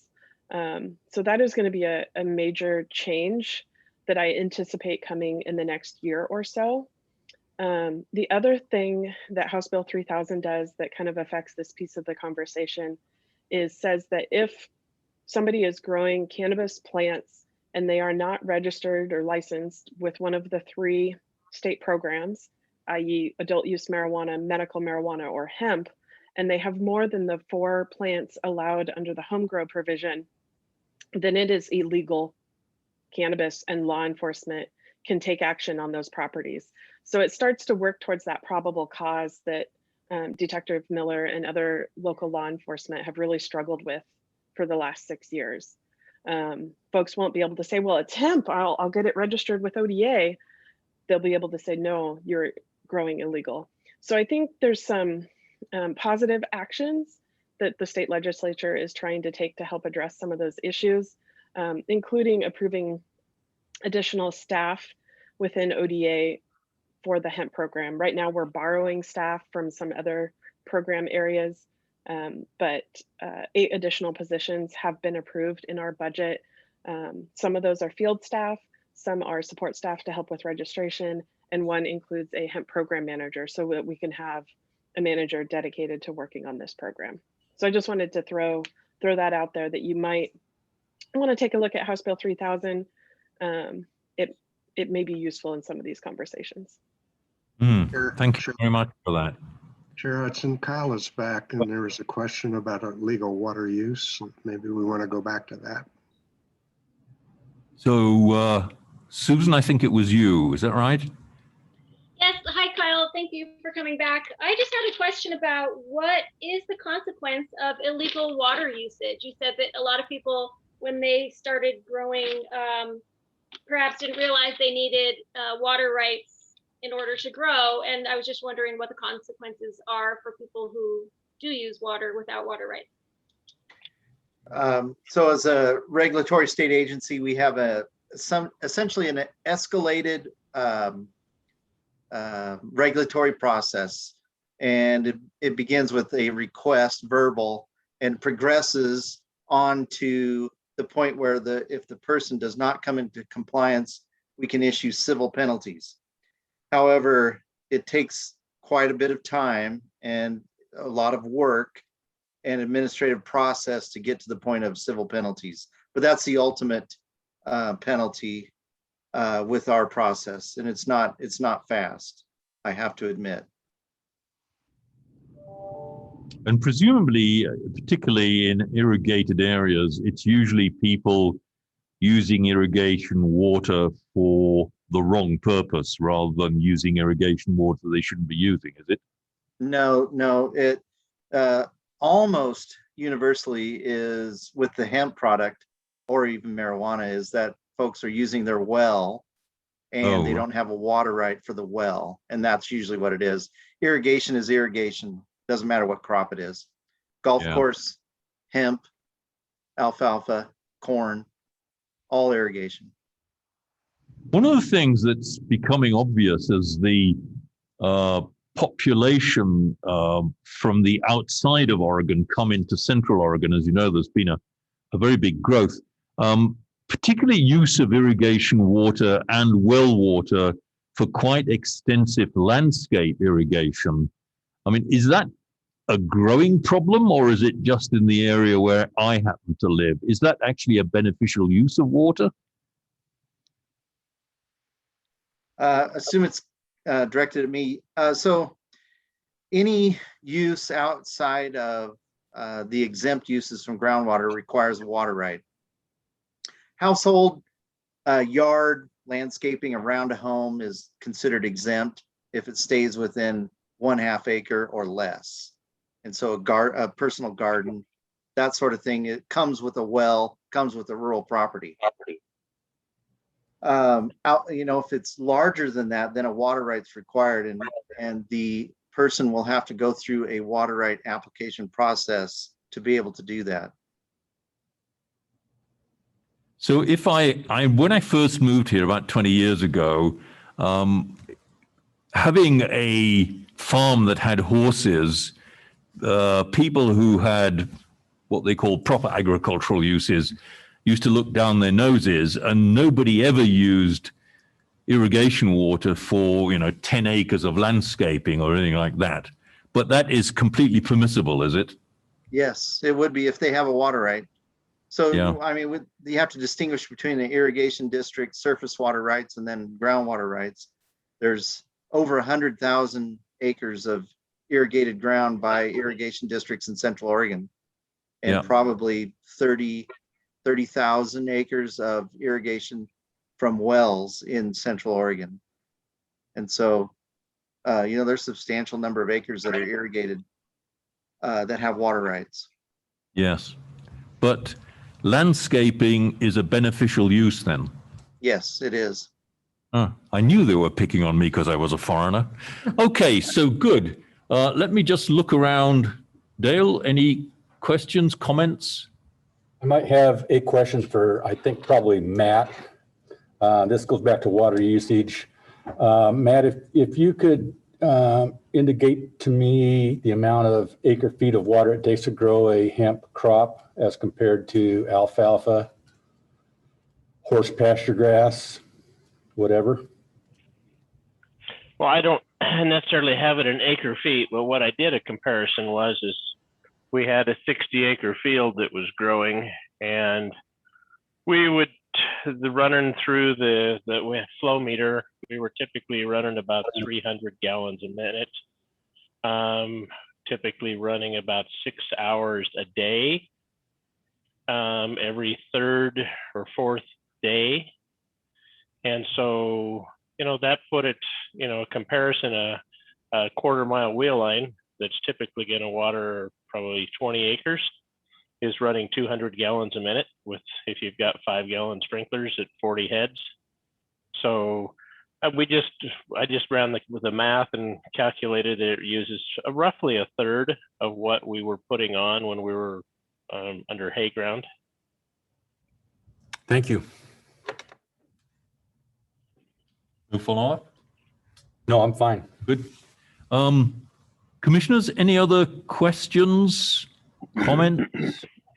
Otherwise, Chair, yes, Commissioner Altman, please. well, this is not for me. I don't know if anybody is monitoring the question and answer little pop-up screen, but someone who is observing this meeting asked a question that perhaps Kyle can answer. And the question is, in using a shared well, it appears there needs to be an agreement between users. Is this investigated / regulated either hemp and cannabis, either for hemp and cannabis? So people can share a well without an agreement, and there's no code violation law, whatever. However, they're setting themselves up for a major fight. There's two of the worst situations of sharing water in Central Oregon. It's one is sharing a well with your neighbor. The other is on a private ditch within an irrigation district. We have more complaints about people fighting over those types of things than anything else. And so it's prudent for a person to have a well agreement that's actually included with the deed, that's a legal document where they can have recourse. Otherwise, it makes for really bad neighbor problems, but there's no requirement to have an agreement from the state. The ultimate one of that I saw was in North Carolina when I first moved here, where you'd have 5 generations branched off from the same well. So you always had to be sure where the pipe was going. Commissioner Kiras, any follow-up questions? Just to make sure you're not... Thank you for Go ahead. asking, but I think I'm good. Thank you. We should buy you a bigger screen, then I could see you easier. Tanya, let me check back with you. Are there any of your questions unanswered? Because what I'd like to do when you've finished your list is to go back around, first of all, to any members of the public, and also actually just invite comments from our panelists while we still have them. So what about your list first? I think most of the things on my general list have been covered. Thank you. I want to be cognizant of everyone's time. I know we've been at this for about an hour and a half. Just to throw it out there, does anybody know if any other counties are regulating hemp in rural residential zones? This is sort of for the panel, for anyone who might know, or maybe no one does. I can try to take that on. It really gets to a basic tenet in Oregon land use law, and that is what is the zoning? And in a rural residential zone, it's going to really come down to what's the county's definition of farm use. There's nothing in state statute that says the definition of farm use outside an exclusive farm use zone and a forest zone has to be the same for other zoning districts. So you do see counties that have much more limited definitions of what a farm use is in a rural residential zone than in an exclusive farm use zone. But it's a definitional issue, and then they can look at the regulation. For example, right to farm is not this blank check that everybody thinks it is. Right to farm applies on lands that are zoned for farm use. Now, it doesn't say zoned exclusive farm use, it says lands zoned for farm use. So it could be in an urban growth boundary, and if the zoning district allows farm use, then right to farm is going to kick in there. So it really comes down to a definitional issue, and that's something you'd really want to work with your legal counsel on. I know, for example, in Benton County, you have to get a conditional use permit in a rural residential zone to have more than 4 livestock, for example. So they've defined what farm use is and isn't. In Baker County, they do the same thing. Clackamas County has a different definition for rural residential zone as it relates to recreational marijuana, for example. So, but remember, I'm talking about non-exclusive farm use zones now. So you ultimately are going to want to check in with your legal counsel on that. But it really comes down to once that's established, then right to farm really says that a local government cannot regulate farm use for nuisance or trespass related issues. It does not preclude regulation for other health and safety and welfare issues. And a great example is even in an exclusive farm use zone, you'll see counties regulating farm use for riparian habitat protection, for example. So you've really got to focus in on what right to farm and what an exclusive farm use zone and the definition of farm use is. Mr. Chairman, may I ask a question? Thank you. Thanks, Jim. That's really, really helpful. In our rural residential zones, we don't have farm use, we have agricultural use. So you're right, we have a nuance. What I'd like to do is ask Matt Cyrus, who really, Matt, correct me if I'm wrong, but I think you were possibly the author of our Deschutes County Chapter 9.12 Right to Farm regulations. Do you have any perspectives on whether our county right to farm use applies in these rural residential zones, or is it just something for us to think about and look into in more detail? I really value your perspective on this. Yeah, Deschutes County Farm Bureau is the one that actually brought that forward and asked the commissioners to pass it probably, 20 years ago. And the intent is that there'd be a complete hands-off on any restrictions whatsoever in EFU zones, and that any uses in the other zones would be grandfathered if the zones changed. But the idea is that if the county wanted to regulate and restrict nuisances, et cetera, for farm, then they needed to change the zones to non-agricultural zones. And that, that's what we've been maintaining for years, is that the county shouldn't even accept nuisance complaints of any kind related to agriculture in an EFU zone. And if the nature of the development is more toward residential, then maybe they need to take a look at changing it to other zones to where you can put restrictions on it. That was kind of the trade-off is that, don't even accept or look at complaints in an EFU. Our ordinance stemmed from an instance where we had a farmer was baling his hay at night, trying to beat the weather, and a neighbor was complaining about the noise, and the sheriff showed up in his field just to let him know that they'd gotten a complaint. The farmer didn't realize that he didn't have to shut down, and he did shut down, and his hay got ruined when the rain came in. And so we took it upon ourselves to try to make it clear that it didn't prohibit even the sheriff from showing up and telling the farmer that there was a complaint until it had been thoroughly investigated. Idea being that therefore we don't have farmers losing their crops over somebody that just doesn't like living in a farm area. So I guess back to your thought, and then that's why we brought it to the county's attention regarding some of these other nuisance complaints. If people in an EFU zone complain or have issues regarding noise, smell, dust, whatever, they're in the wrong zone. But if they're in a rural residential zone, those are the type of areas that we don't have a problem in some restrictions on agricultural uses. Jim, please. Yeah, and I think it's really important to also understand that even in an exclusive farm use zone, right to farm doesn't afford this blank check for farming practices. If a farming practice is not considered common and accepted, then a nuisance and trespass lawsuit might be brought against it. If somebody, for example, is using a propane cannon and there's nothing out there to scare away, that's not an accepted farming practice. It wouldn't be protected from a nuisance or trespass lawsuit. Right to farm only protects commercial agricultural production. It does not, if somebody's got 2 horses and a cow and there's a manure problem and they're not selling anything, it's just their own personal use, that's not protected by right to farm. There's several other elements of that to it. What I'm trying to get across is this is really geared towards commercial agricultural practices that are considered common and accepted that are occurring in lands that are zoned for farm use. And that's really what the Oregon Land Use Planning Program is all about. The primary use in an exclusive farm use zone is farm use. farm use is commercial by definition. It's not hobby farms. So.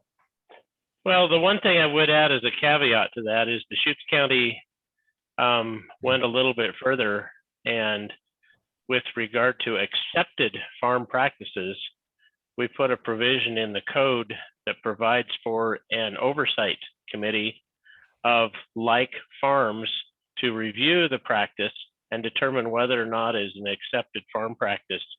The idea being is that way it would morph with time and allow for technologies that maybe weren't thought of at the time. That works, Matt, when it relates to regulation by local government, but that would not have anything to do with making those determinations if someone were to file a civil lawsuit as a nuisance or a trespass in circuit court. That's the jurisdiction then of the circuit court. Right, and that. But my point is that's what's in the county code as opposed to the state code. That's what we put into our local county ordinance. Yeah, that was clear, Matt, that you were talking about a local ordinance, not actually code. Jim, I must say, I found that the comments that you've made have been very clarifying. I've been sitting on the commission for about 6 years. It seems like 16, but I think if there is an opportunity in the future when we come back with this small farm panel, it would be very helpful to actually have an opportunity to have you participate in that. I think you understand this in a way which actually is A, not confrontational, and B, very authoritative. And I think, like Nick said, that was very helpful indeed. Thank you. You're very welcome. And Nick and I have worked this issue over for 20 years or more. So he and I have been around working this issue for a long, long time. So, and I'd be happy to come back at any time. I've spoke to your planning commission before on other issues. And so I'd be happy to help you any way I can. That's very kind of you. All good chairmen should try and secure follow-up appearances, just like Frank Sinatra. Okay, so I think we probably had a chance to ask all our questions. What I'd like to do now, if I may, to reverse the process completely is for each of the panelists, if I may call on you and you tell us either some comment about what we're trying to do, how we've done it, or indeed what we should have really asked you that was more pertinent. And Matt, seeing as you actually got a very nice debate going there with Jim, can I start with you? Is there anything we should have covered that we didn't cover, or any other comments that you have? Well, I guess I just wanted to, reiterate the fact that, this whole discussion was something that was started at my and Deschutes County Farm Bureau's request, based on some of the concerns that were happening in residential areas with regard to, noise. Police, actually, I'm in conversation with some of the county deputies who were frustrated at the fact that we had a lot of small grow operations that were, I don't know if the proper word is masquerading as a hemp operation, but were likely not, that were running under the protection of hemp. And so we actually brought it up and asked for it to be placed on your agenda to take a look at, with the idea being that maybe it would help everybody out if we did restrict, because of nuisance, light, etc., hemp growing in the non-EFU zones. We are not interested at all in taking a look at restrictions on hemp in EFU zones, but certainly would be open to carrying on the conversation with regard to restrictions, maybe acreage, time, place, manner, whatever, in the non-EFU zones. Very good. Okay, thank you. Let me just check as I'm actually passing to Susan before though.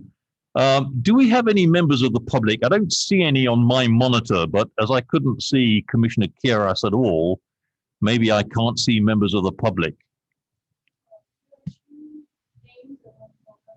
Can we ask if any of those members of the public wish, either by telephone or by Zoom, want to make any comments, and could they indicate that they would like to do so, please?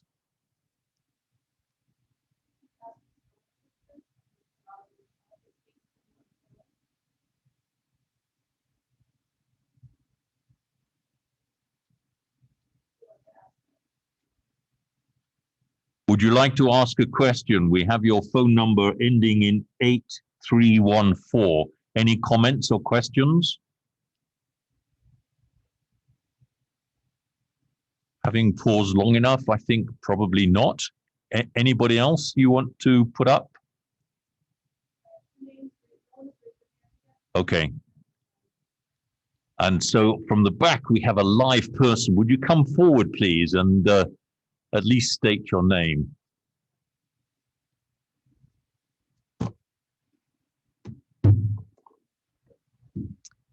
My name's Pam Mitchell, and I just wanted to clarify a couple of things. We actually are growing hemp, and at our peak, we were growing about 90 acres, both in the Cloverdale area and in Tumalo. This year, we're going to be conservative and grow about 20 acres. And I know that the point was brought up of why are people still growing, and the focus was on the CBD aspect of it. I think it's important to know that there are multiple cannabinoids associated with the industrial hemp plant itself. And so there's CBD, CBG. One of the big ones that's coming up is CBDV. So as the genetics become available for the farmers to kind of step into some other varieties, I think you're going to see some opportunities for people to stay in the business. I wanted to clarify about the greenhouses. We do plant the majority of our crop outside. We do utilize greenhouses for a couple of different reasons. One is so that we can get a little bit earlier start on our seeds. Once we realize that the plant is hardier than we all thought initially, we want to get them in the ground sooner. So we take advantage of one of our greenhouses in Tumalo to get those seeds popped and ready to go in the ground. We started planting in May. Another reason why we use the greenhouses, it provides a cleaner flower. It allows us to get those that product to market sooner and hopefully ahead of the market that's being grown outside. So we can take advantage of that. What we do with ours is we're not using lights to grow those plants. What we start doing, because we're blessed with the long days in Central Oregon and the warm temperatures. So we actually use a light depth. So we cut the light off of the plants in order to force them into an earlier flower. So we're not using the light to grow the plants, and we're not using heat. We're using them to cut the light off because the hemp plant is dependent on the hours of the day to cause it to go into flower. So that's why we do that. Let's see.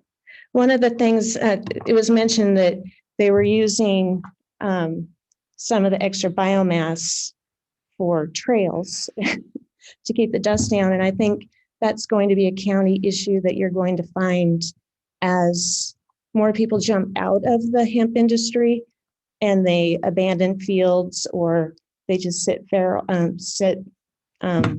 unused, is that you potentially will have feral plants coming up. And that's one of the special things about Central Oregon is that we haven't had that issue.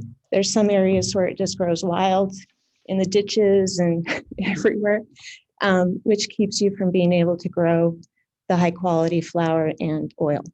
So that will become an issue as more people get out of the business. I think that's all. I just wanted to clarify why some people use greenhouses. We are not growing anything illegal, and we will be having it all tested, of course, per the state's regulations, but I didn't want you to think that all greenhouses out there had something bad in them. So anyway, any questions? Thank you for your input, if I may. Yes. So first, and I'll let the other commissioners as well, because I think you obviously have a lot of knowledge about this. In terms of the other cannabinoids, I mean, I know they're actually almost, well, actually, they're more than 100 in the average hemp plant. Is there yet sufficiently well-developed potential markets that could make the economics of growing hemp more attractive again, if it ever was? So one of the figures that we were hearing for a kilo of CBDV oil is in like the $30,000 range, versus CBD now, it varies. You can typically get a kilo under 1,000. Depends on where that market goes and what they do with it, whether it's isolate or full spectrum. So that market's continually changing depending on supply and demand. I think we're going to see some fallout in the extraction companies, those that process into oil, as the market kind of adjusts. You're going to see a number of changes in the hemp economy with that. Did that answer your question? Indeed, that was. Thank you. So one of the problems, as you know better than I do, was that the original classification of a hemp versus a cannabis plant was entirely arbitrary. I mean, in 1976, I think it was Small and Cronquist who were the botanists who originally did it. I mean, effectively, they described a level of THC in an actively growing mature plant, and it really wasn't under genetic control whatsoever. On the other hand, with the advance in agricultural genetics, is there any likelihood that there would be, in fact, the possibility of producing a genetically engineered plant that would produce very, very precise levels of cannabinoids overall, basically? Do you know of any work that's being done that way? I know the research is extensive in that, and I'm sure Matt can talk about that, being on the seed certification committee. Right. Trying very hard to get the plants and the seeds more consistent. The 0.3% was arbitrary. And I think there's many people in the industry that wish it was at 1% on the THC, which is still very low. Right. But if you're familiar with how CBD works, there's an entourage effect. And when it has more of the natural parts of the plant in it, including THC, there tends to be a greater effect on how all of that works with the receptors and how it can help you with health issues. Yeah, I mean, that's an area which... Yeah, I could go way up. No, I mean, basically, as you know, the amount of clinical trial work that is actually ongoing is quite large. I mean, the NIH has about 160 current registered trials that are either recruiting or ongoing. Thus far, there's only really one indication, which is actually, if I remember correctly, a pediatric epilepsy, where the FDA has actually given. But I mean, that clearly is going to be the other part of being able to produce things which will actually be a higher value product, basically. Absolutely. And I think that those of us that grow the plant, we have seen what it has done for people. And obviously we can't make claims and we can't go into what we've seen it do, but we can certainly talk about what people have said that it has done. And it is amazing. And I would hope that Deschutes County would actually embrace the potential of what the hemp industry can do, whether it be, and obviously the two different types of hemp don't really mix very well. So if you were growing it for hay and you had males versus growing it for oil or flour, those are not compatible. So same basic plant and genetics, but you figure one's like a dairy cow and one's a beef cow. Both are still bovine, but very, very different, and very different purpose, very different purposes. So. Okay, commissioners, any questions, please, for Pam Mitchell? And it's late in the day, I know, but please, Nick. Mr. Chairman, Adam Smith does have his hand raised. I think he had a follow-up So question. how can Either- you either see from that Jim and or I from Matt. can't see that? Adam, Yes, can you guys hear me okay? go ahead, please. I can't see you, but I can hear you. And I mean, certainly an issue that we could take up at a later date because it goes back to the conversation that Mr. Johnson and Mr. Cyrus were having. But I was curious on a slightly different issue from the right to farm issue, and it's a question for Mr. Cyrus and the panel as a whole. But I'm curious what distinguishes hemp from other crops, which would provide the county the legal basis to treat the agricultural production of hemp differently from other crops. If you could help me identify some of those things, it would certainly go a long way in the county trying to navigate some of these murky waters. Yeah, this is Matt. I could tackle that one based on our original right to farm ordinance. The idea being that there's certain things like intensive hog operation, dairy, feedlot that probably wouldn't sit well in a rural residential zone. And I guess part of the thought was to categorize because of the odor and light and some of the other concerns, potentially categorize hemp similar to that, where they would be protected under the right to farm ordinance in the county, but in an EFU zone, but maybe allow restrictions in some of the non-farm zones. So are you suggesting that it's the nature of how hemp is most often grown in Deschutes County, which distinguishes it from other crops? Not necessarily the nature in which it's grown, but just the fact that people seem to complain about it more. Mint also is something that a lot of people complain about the odor. Mint, garlic, some other crops. Our position is complete hands-off in an EFU zone, but if you're going to put it in a residential zone with 2-acre lots, maybe it's not the most compatible crop in a residential use. Mr. Smith has a great point. As a land use planner now, and not just an ODA guy here, I think that you would have some real issues if you try to single out one crop for regulation in a certain zone for certain reasons when other crops may have the same implications, yet you've only just went after one crop. You'd have some equity issues. You could have some legal issues in terms of that or whatever. So I think that's a very good question. If you're going to regulate hemp, why aren't you going to regulate the odors associated with a livestock operation, for example? Or why are you, if you're going to regulate for light, are you going to regulate other nurseries for light?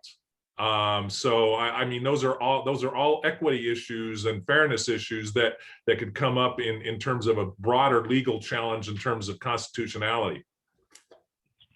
Well, I wasn't suggesting maybe just limiting hemp. Maybe a person wants to address nuisance issues within an EFU zone. I don't know. Does the county currently allow 5,000 animal feedlot in a residential zone, or does it allow 100 cow dairy? Yeah. My guess is probably. Yeah, that really gets down to what I spoke about earlier, and would be one of my key points for you all to consider is definitions are everything in land use regulation, and it's going to be really key in terms of how you define certain terms and the like. And it is possible to have a different definition of farm use or agricultural use in a rural residential zone than you could in an exclusive farm use zone. EFU zoning, farm use is defined by state statute, period. Rural residential is not regulated by state statute other than it's got to be, development's got to be rural in character. So, and be compatible with surrounding farming operations and other exclusive farm use zones. So, I think that point is very, very well made, Jim, and basically is entirely consistent what you said in the same area previously. I think there's probably a deeper legal part to this, which in fact is not part of our remit this evening. And it probably is better taken up by the Board of County Commissioners themselves rather than the planning commission. We're really turning rocks over. We're not actually trying to make any decisions or give worse any impression of the intent to do something which we in fact are not empowered to do. With that, if I may, Sonny, thank Sure. you for sitting there so patiently. If I can come back to you, Mr. we're Chair, going before- around, just anything we should have talked about, we should have actually asked you about, or any comments that you would like to have. Sonny? Sorry. No, Yeah, it's this is okay. a complicated issue, and I think you're getting a flavor of how complicated it is. And I think the other thing to remember is it's constantly changing and evolving. So like me throwing out the information about House Bill 3000, what we talk about today could be very different a year from now, both from the market standpoint as well as from the regulatory standpoint. Just like Jim, I'm happy if anybody, both on the panel or public members, I think Mr. Johnson and the public and I have already spoke, but I'm happy to speak with anybody and help clarify or try and connect folks to the right people if I'm not the right person. So I also am a resource at ODA for that. Yeah, no, you make a very good point about this being very much a dynamic that is actually relating not just to farming, but actually to the marketplace itself. If any of these products ever became a full-scale pharmaceutical medicinal product, then the marketplace would look very different. I mean, to make money from these sorts of crops that have medicinal potential, you've either got to go to ethical pharmaceuticals or to the Mexican cartels. And I hope it actually ends up in the ethical pharmaceutical field, because that money is much easier to spend afterwards.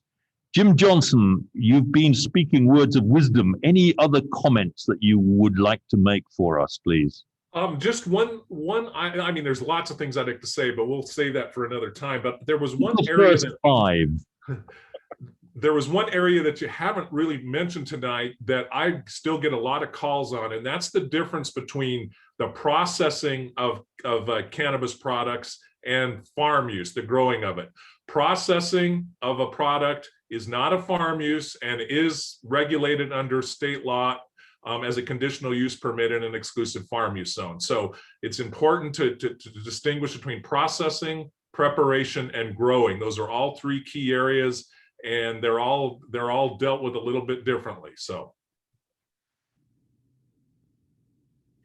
And the other 4 comments? Or was that enough?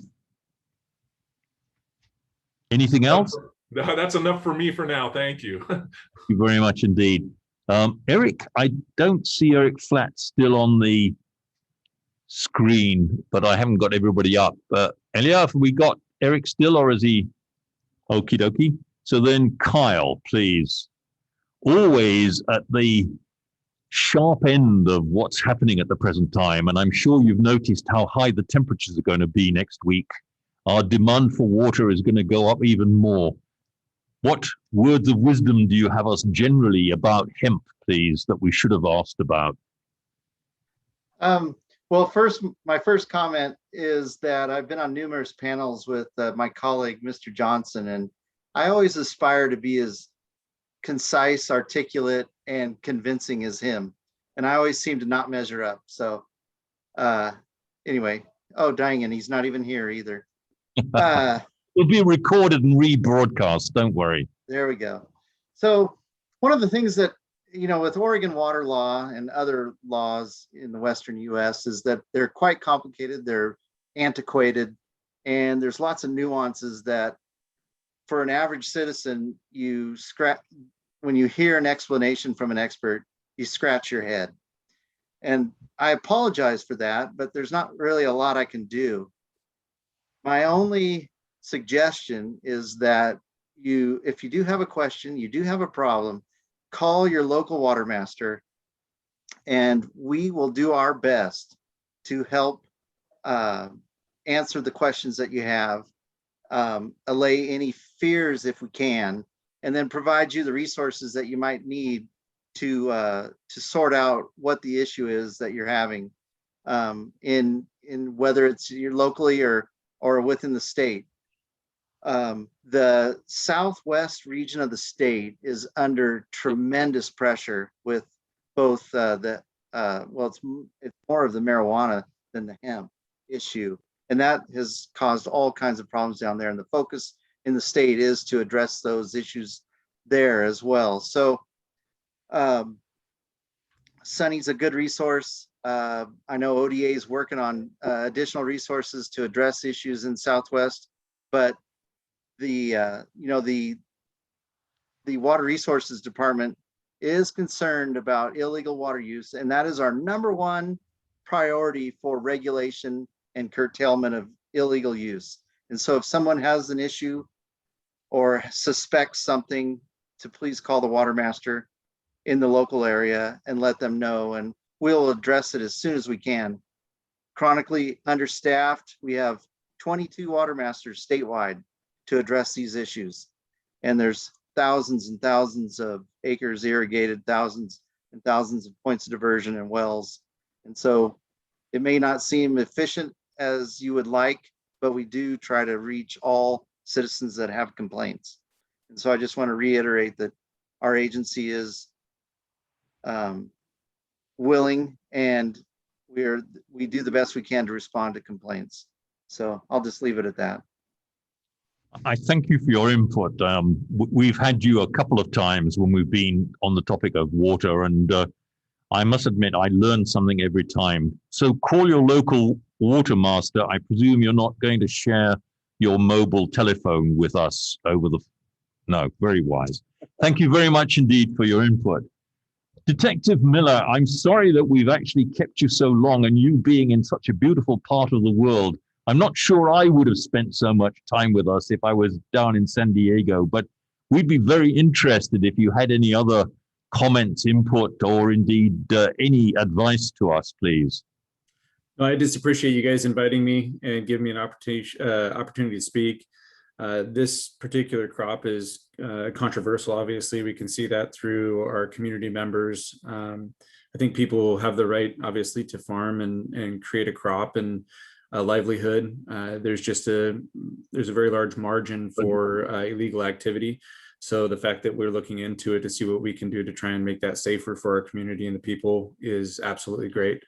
If you guys have any questions in the future, don't hesitate to reach out and ask. And again, just thank you for having me tonight. Thank you very much indeed. Don, I know you're within the family of the county, literally working for the county. Any other comments or questions you'd like to raise with us? Yeah, the only thing I was willing to offer, or basically throw in there, because I know it came up a few times, just about how often, is this truly a pest, or is this something that we get a lot of complaints about? So while other speakers were going on, I did pull up some rough numbers. So since 2016, it looks like we've got about a little over 4,000 cases, and over that time span, only 100 of them has been related to marijuana. And we kind of, like I said, a lot of the complaints we did get, were people confusing marijuana with hemp, or, intermixing them together as far as their complaint goes. Basically, there's a cannabinoid plant on this property. Look into it, please. And as of this year, it looks like we only have one, which is less than 1% of our cases. So it's something we do get complaints about, and people do ask us about to do some research on. But as a lion's share of the complaints we receive, it certainly is not. It's about 2% of our total cases since 2016. Thank you very much indeed. So Tanya, Nick, how have we done? Have we covered what you wanted to be covered? Well, thank you, Mr. Chairman. This covered exactly the topics that I hoped that we would cover, and I'm just so appreciative of the panel and the great thoughts and perspectives certainly from the interest, the industry, local, state perspectives, our staff's perspectives. Brian and Pam attending this evening and providing great comments. It certainly exceeded my expectations. Thank you. Tanya? Ditto. Did you get enough talking time? Oh, yes, plenty. Thank you. But again, yeah, thanks everybody for your time. And I just want to reiterate that this is just kind of the beginning of the conversation. We're not going away. We'll probably be bugging all of you in the future for future conversations, or as this gets developed, we might have specific questions. So yeah, we're really appreciative of everyone's perspective. So thanks. If I may, then in the wrap up of this part, before we move on. So first of all, to the two members of the public that came, thank you very much indeed. You should realize you're the first live bodies we had from the public actually here for about 18 months. And so I'd gotten quite out of the habit of looking up at the audience as well as elsewhere, and indeed to my fellow commissioners. It's the first time I've had anybody up here. When you look at the replays of the past meetings, it looked as though I had some terrible disease, and so everybody stayed away from me. I think I would just simply say, again, on behalf of the county, just reiterating what Nick and Tanya said, I thought this actually was a much better discussion than I was expecting. I mean, I realized hemp had been important. I thought it had gone into the doldrums, but I think from the topics that were actually brought up, both from the experts, but actually also in terms of where this may go because of the other cannabinoids, it will be really very, very interesting indeed. And as an ex-member of the pharmaceutical industry, I shall follow it with great interest. You need to get some clinical trials going, and then you'll become not just rich, very rich. Thank you very much indeed. And commissioners, thank you very much indeed for your input. And Kyle, we need to have you back when we have the small farmers in, because they're always complaining about water. Thank you all very much indeed. Peter, sorry for keeping you sitting there for so long. We're now going to move on to the beginnings of what will be a process for a update, renewal, perhaps a completely new TSP for the county, and maybe even fixing Terrebonne's traffic circulation patterns. I'm sure Dale will be keen to get that in there. For sure. Chair, if you guys need a break, you've been at it for a long time, so if you want to take it. No, we're made of stern stuff. Made of steel. Okay, you're stronger than I. Peter Russell, Senior Transportation Planner for Deschutes County. My item for the board is fairly brief, I hope. We have a dedication in Deschutes County for an open and public transparent process in developing long-range plans. The TSP is no exception.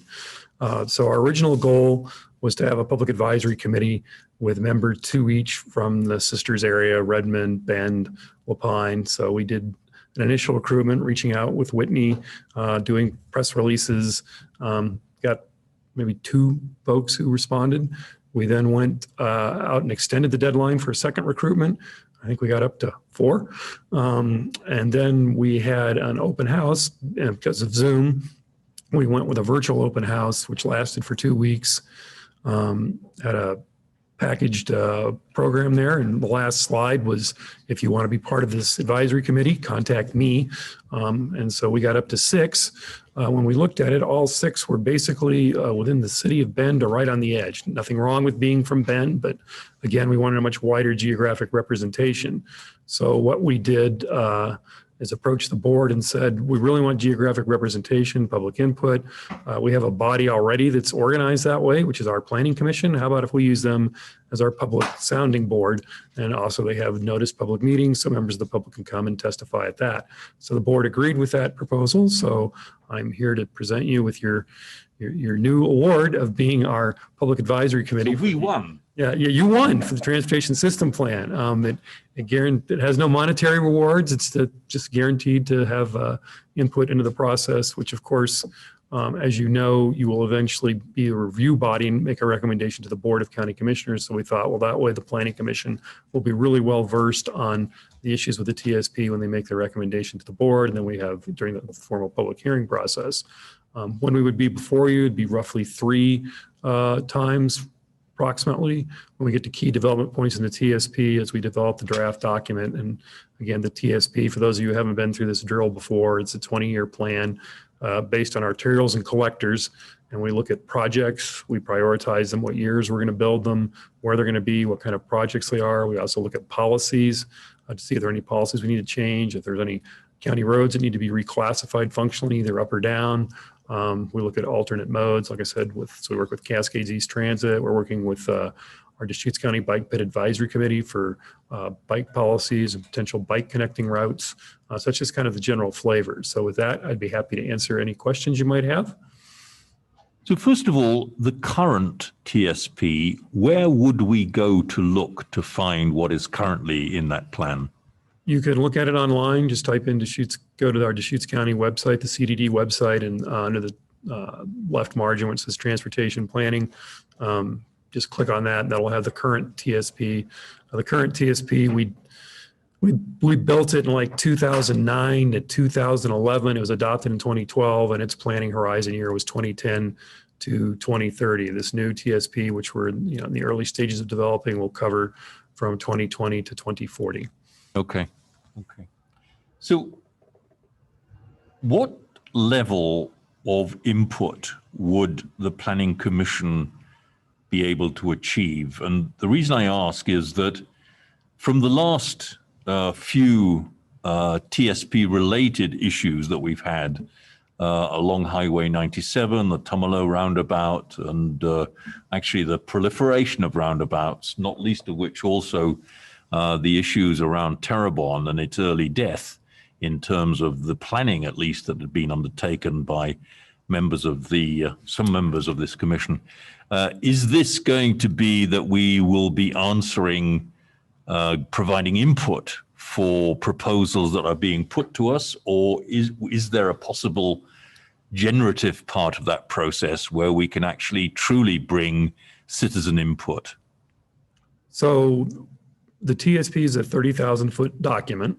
So you wouldn't be asked to say, how long should this exit ramp be on this interchange? It would be generally, should an interchange go here? Should a signal go there? Is a roundabout there?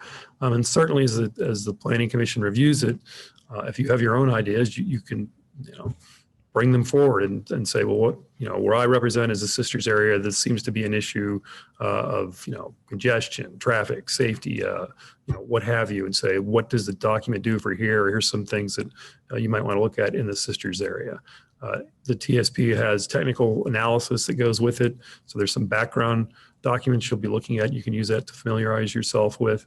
The TSP update, if you type in Deschutes County TSP.com, I think is the website. That'll get you the current one that we're updating. There's some technical analysis documents there in your planning packet from a couple of weeks ago. We had probably would have been one of your mid-May meeting, I believe. We were talking about developing a new document. The reason I bring that up is that the web address is in there in case I've imperfectly memorized it. So essentially, there'd be some give and take at the Planning Commission, where we would present what the TSP is doing, what our ideas are, and then that's your chance to provide feedback, as well as anyone else who's attending the meeting. If I may, just the last thing. I mean, you and I have worked together on enough of these small parts of this overall plan. And usually when you get down to the implementation part, one looks at what's desirable, and then one very quickly learns, well, actually, this is all the money we have.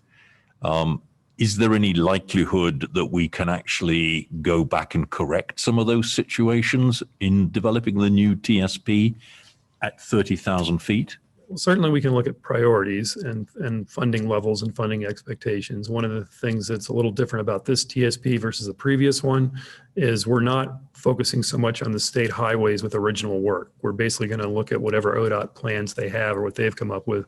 We're concentrating on county roads, county arterials, and county collectors. And so again, we'll have a priority list, we'll have some expected funding, some planning level cost estimates, and it's that prioritization that gets to what projects you build and then when. Because then what happens for those of you who haven't been through a TSP process before is we adopt the plan, and then what happens is that the Board of County Commissioners, and they review the road department capital improvement program, then they can pick off from the TSP projects they want to do. If we suddenly get funding that we didn't anticipate, then you can go and do projects that way. You can sometimes work your way up the list. The new CIP will get out of this 2020, 2040 TSP. We'll delete the projects that we've already built from the 2010 to 2030 TSP. So that's kind of the long answer to how we get there. One of the things the TSP is also doing as a complementary work is the consultants looking at our transportation system development charge methodology and see how that's still valid, if there's any changes that need to be done to that. Good, very good. Commissioners, questions, comments, please. I've got Crawford. a question that's maybe not germane to this topic. Is it okay if I go ahead? Oh, sure, go ahead. So Peter, I've been asked twice in the last 3 days why we can't resubmit the original proposal for Terrebonne. We have a new county commissioner sitting on the board. There has been several business owners that have changed ownership of buildings and businesses in Terrebonne. We still have the tremendous Smith Rock State Park issue. Is there a reason we can't go back to what was originally proposed, that this board unanimously moved forward to the county commissioners? Nothing prevents ODOT from reapplying. They certainly can. I know that they've been working with our road department on a new design of the interchange at Lower Bridgeway and 97 that they want to have an open house with the technical advisory committee on. Correct. So I know they've been working on it, but in terms of can you resubmit a plan amendment, which is what Commissioner Crawford's talking about, nothing's stopping them from resubmitting. Yeah, I was just curious about that because I've had two constituents in my neck of the woods that have asked me about it, realizing that in their opinion, as well as mine, that was the best possible option, why it couldn't be resubmitted because of two negative county commissioners, one of which no longer is sitting. Is that something that I could bring up at that meeting on July 7? If you're on the technical advisory committee, you certainly can, or if you're not on the technical advisory committee, I can, I think I am a member of the advisory committee. I've been invited to sit. Yeah, you can bring it up then. Okay, I probably will. Sounds like a yes. Okay. Now that we actually haven't any unvaccinated members of the audience, I think we can take our masks Thank off. you. We're all fully vaccinated here. I was getting a little bit claustrophobic there. Commissioners, remote commissioners, any questions or comments for Peter Russell, please? Peter, I have Go ahead, Commissioner Swisher. a general concept question. So I hear the details and the county's handling the arterials and those kinds of things. We have our state highways, but I'm still trying to think 20 years out in the future, this plan is supposed to be going. And there's other modes of transportation like our airports, and further, at what point does rail become considered? And where does the conversation go about the visioning of how do we see this looking, as opposed to which project are we going to do strategically and fund and do that? So that's, it's kind of a big deal in terms of the data that we have about the population growth and those things, that we have a vision that perhaps we can work from to define corridors and properties that we shouldn't build on or develop because we think there's going to be a transportation corridor for some reason. Where does that conversation come into play in this process? Usually initial chapters where you have your vision and what your goals are. That's typically the way a TSP is organized. And under the state rules for the transportation planning rule for developing TSPs, you look at 20 years for all modes. So we'd reference the Redmond Airport Master Plan or the Bend Airport Master Plan. Our sisters, same thing, working with Cascade East Transit for what their plan is. They just updated their 2020, 2040 plan. So we would incorporate that. They're also on technical advisory committees. ODOT has their volume forecast for their highways. Rail is always more of a challenge, to be honest. It's a private business. Some of their information is proprietary. What we tend to look at is, are there like crossing issues and safety issues? Also, their right-of-way is wide enough if they want to throw another set of tracks down, they could probably double track and not have to worry about buying any of right-of-way. But in general terms, is there a visioning section to this 30,000 feet look as a way of starting, or could there be input with that regard? I think Steve was asking. Certainly, you can, if what you see in the draft isn't visionary enough for you, you can say, I'd like a more of a refined vision section in the TSP for what the goal is. I mean, usually we have generic, safe, efficient, economically viable systems. In terms of, the ODOT plans, they have a vision for what their facilities will be. So we incorporate that. The alternate modes is always the challenge. When, new vehicles change, are we suddenly using autonomous vehicles instead of private? So there's, that's always the vision is in there. Sometimes, how accurate are you 20 years out? I always joke that transportation planners, if we were really, really good at 20-year visioning, we'd all be making millions in the stock market rather than being transportation planners. But I think Steve was actually going as far as electromagnetic trains running in vacuum tubes, if I'm correct. Is that so, Commissioner Swisher? I mean, the general point, though, I think that you make is really a very important one, that the visioning should really begin the process if that's possible. And, I think Peter is at least open to any suggestions that we might have. Any follow-up on that, Steve?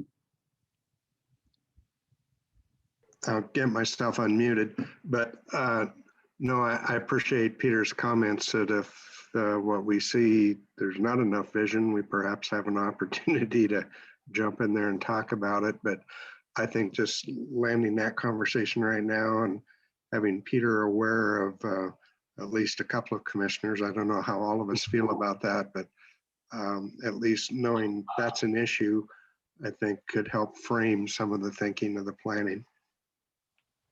Very good. Commissioner Kuras or Commissioner Altman, any questions or comments for Peter? Seeing none.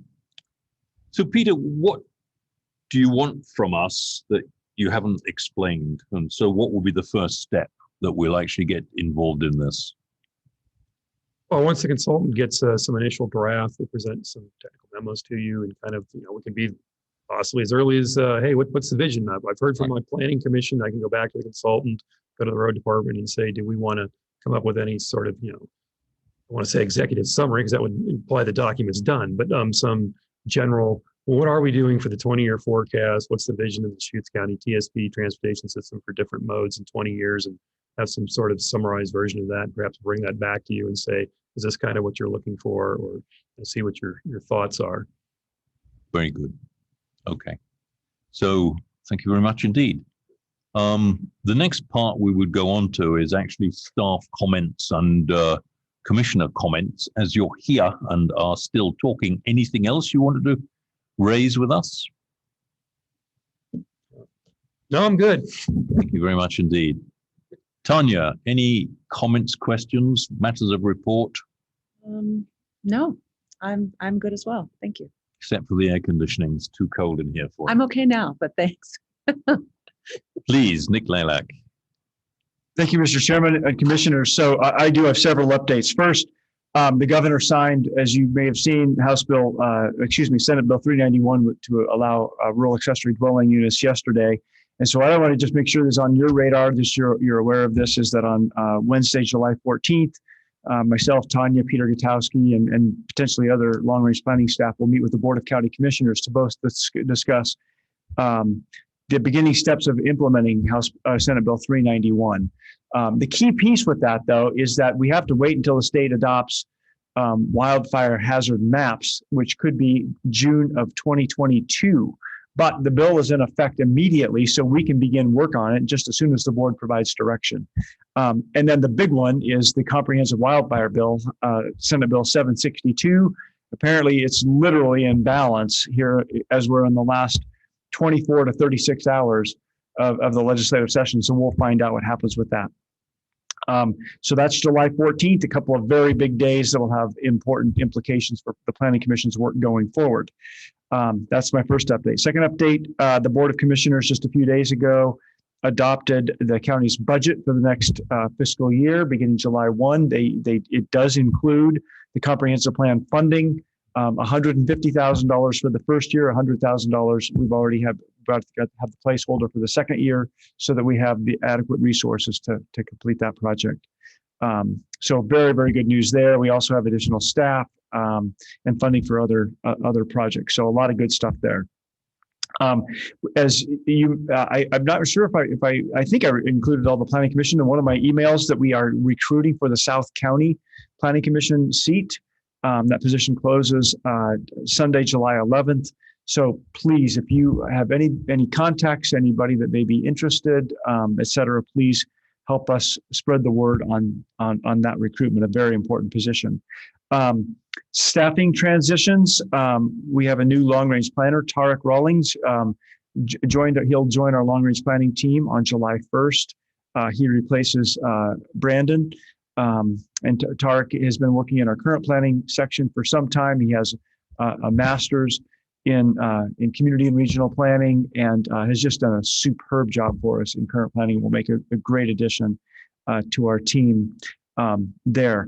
Another thing that was very important in our work plan that we finished this fiscal year, and we are finishing it, we have 3 white papers that we mentioned to you, and those will all be completed. One is on that Peter Russell has written, and we've all worked on it, rural economic development opportunities, what some of those costs are. There is the agritourism component to it. We talked about having that panel in the fall.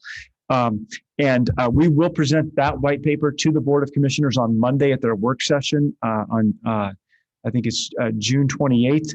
And then my suggestion, coordination with Peter, and may have included Tanya as well, is that we then present that to the Planning Commission as early as July 8th. It's your first meeting next month. The next one is on the natural resources position, an evaluation of various options of what one or more positions might look like, what the responsibilities they may carry out, et cetera. So we're also having that conversation with the Board of Commissioners on Monday, the 23rd. We can send both of those memorandums to you.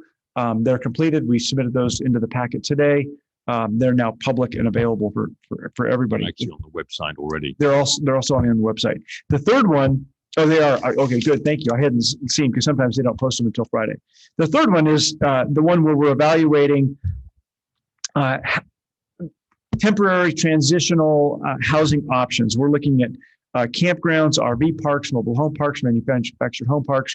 What do we allow today? How many do we allow today? What does state law allow? Are there gaps that we need to fill with our local code? And then are there opportunities where we should be looking at potential changes to state law as we go forward? So Peter's still working on that memorandum. We're all providing input into that. So that's not quite ready yet.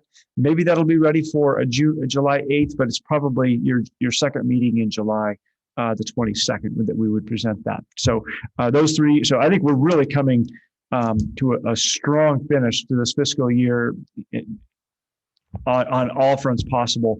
Peter, Tanya, Peter Russell, Kyle, the team has just done an extraordinary job to really tackle a lot of projects. The board approved the West Side Transect text amendments. So a lot of things that we had hoped to finish this fiscal year, we will complete. Good. On time. There are other transitions that you're aware of. One is my transition. That there's still contract negotiations to happen. And then the most important for the Planning Commission is the Community Development Director position. The Human Resources Department is continuing to work with County Administration and the board on that recruitment. We had hoped it may go out as early June. Now it's likely early July. I think what that means is a new director won't be appointed until at the earliest mid to late fall. So there will now likely be an interim position. And so there's a lot of transitions that we'll keep you in the loop on in terms of what the transitions are. Most importantly, we want you, the commission, involved in selecting the community development director, because the community development director in Deschutes County officially wears the planning director hat as well. Probably the last thing just to share, and this is probably not a great way to finish it. I should have started earlier. But earlier today, I was at the Oregon Home Builders Association statewide conference, a great conference. And just on the water theme, Congressman Bentz, he provided some comments virtually. He was, of course, in Washington, D.C., and he just said that the water situation in the Klamath Basin is truly so bad that not only residential wells, but literally city wells are going dry. He's calling on the new Interior Secretary to help come and to help resolve those issues, because it's such a dire situation. And I'm not surprised about the residential wells, but to hear that the municipal wells, wow, is it a severe issue? So could that I mean, is net, is there enough water that reallocation could solve the problem, or is there just not enough water? That's a good question. I don't know the answer to that. I just haven't been tracking that Right. in that area beyond what I read in the newspapers, and then just to hear him share that this morning. I mean, you know, Oh, wow. it's startling to hear that, particularly combined with now a run of what looks like Arizona type temperatures, where, you know, living at 4,000 feet, it's ridiculous that the temperatures are like that. So I think what's happening is happening now very fast. I only hope we get our skates on. That concludes my remarks, Mr. Chairman. Yeah, good. That's a good one to end on. You've depressed us all completely now. Yes. I should have started with that and finished on other higher notes. Yeah. Any questions for Nick Lalak, please? Or indeed from the Planning Commission, any matters of report or comment?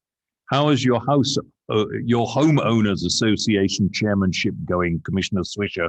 Have you started that yet?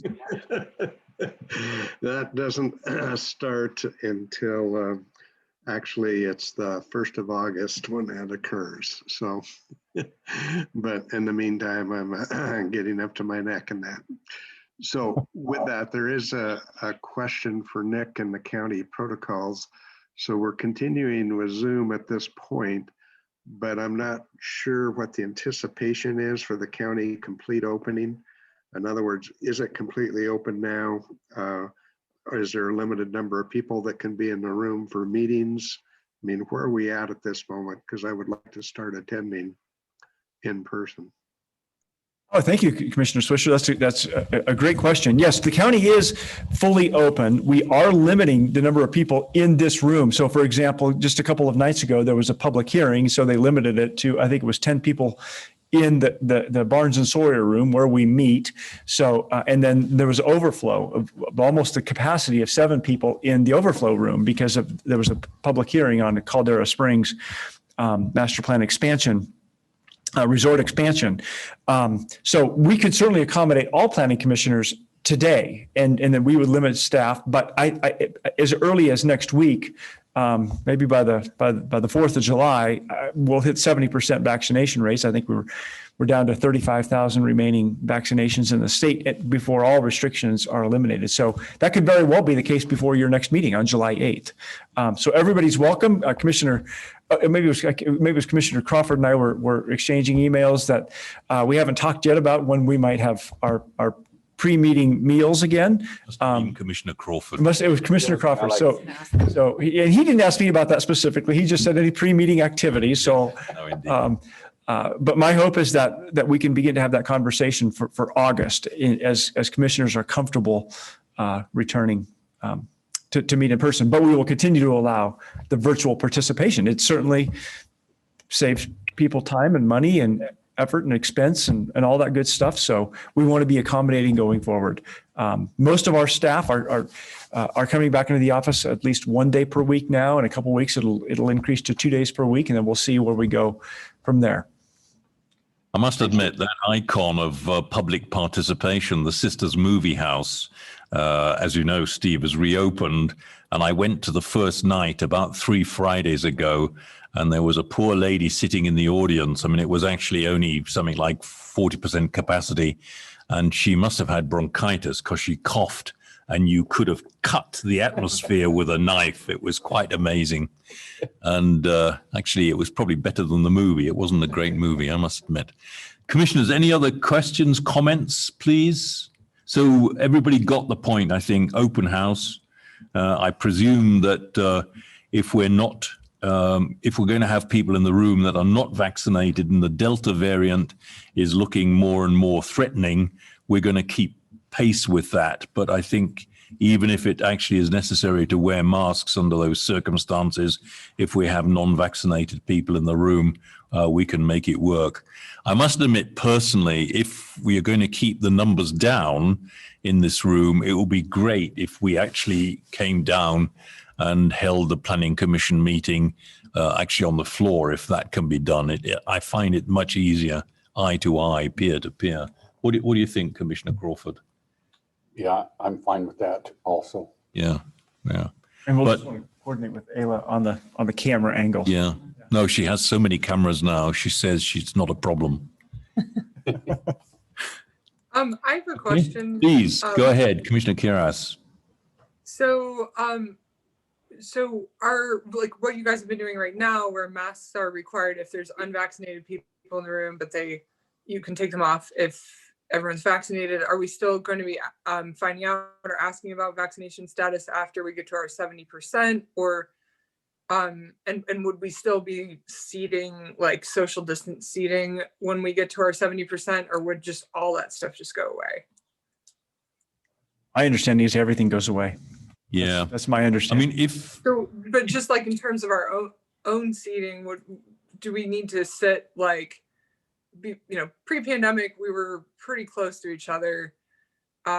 Is that what everyone's wanting to go back to, just as like a seating arrangement, even though we're not required what we to, just discussed is actually, in any case, seeing whether we can actually meet, not on the dais, but actually, and that more than anything is because it's a much better dynamic to get a discussion going. And frankly, for the chair, it's a lot easier to be able to see across the room and for people to catch their eyes. I mean, what I did this evening was I asked one of the members of the public who came in, because he was wearing a mask, if he was vaccinated. And then I actually put my mask on, not because of me, but actually I didn't want to expose him to anything I might adventitiously be carrying, basically. Because, with the Delta variant, I could be as low as 80% protected from being in the carrier state, right? Remember, the number of hospitalizations has gone to the severity of the disease, if you like, has gone down quite significantly, but we don't have the same certainty about the carrier state that I'm aware of, and I have been tracking it. Okay, thank you. So it sounds like we'll just be back to life as usual, but we may be making some seating arrangement changes just for other reasons. Well, given that we're normally in this room alone anyway, I mean, we actually had quite a massive audience this evening. We had 2 people come in, so I think we could make that work anyway, but whatever. Okay, I presume Maggie Kirby has not been on the meeting. I mean, I didn't see her on my screen, and I hope to God I haven't been ignoring her by mistake. Is that right, Elia? She didn't. Okay, good. And okay, that's fine. Susan, I'm sure you have a final comment. Very exciting. I will not be joining meetings in person for a while because I broke my leg and had surgery, and I will not be ambulatory for maybe 4 to 6 weeks. Yeah. So that's my fun update. Well, from the appearance of your photographs at the back, if you like, we'll all come out and meet at your place. Yeah, that'd be fun. It would be at least fun. Okay. I think we've probably gone all the way around, and it is now 28:14, and I will officially adjourn the meeting. And I thank you all very much indeed. It was actually a good discussion. I must admit I enjoyed it. And I thank you very much indeed, Tanya, for picking it up in the way that you did, as you always do. Thank you. Thank The meeting you. is adjourned.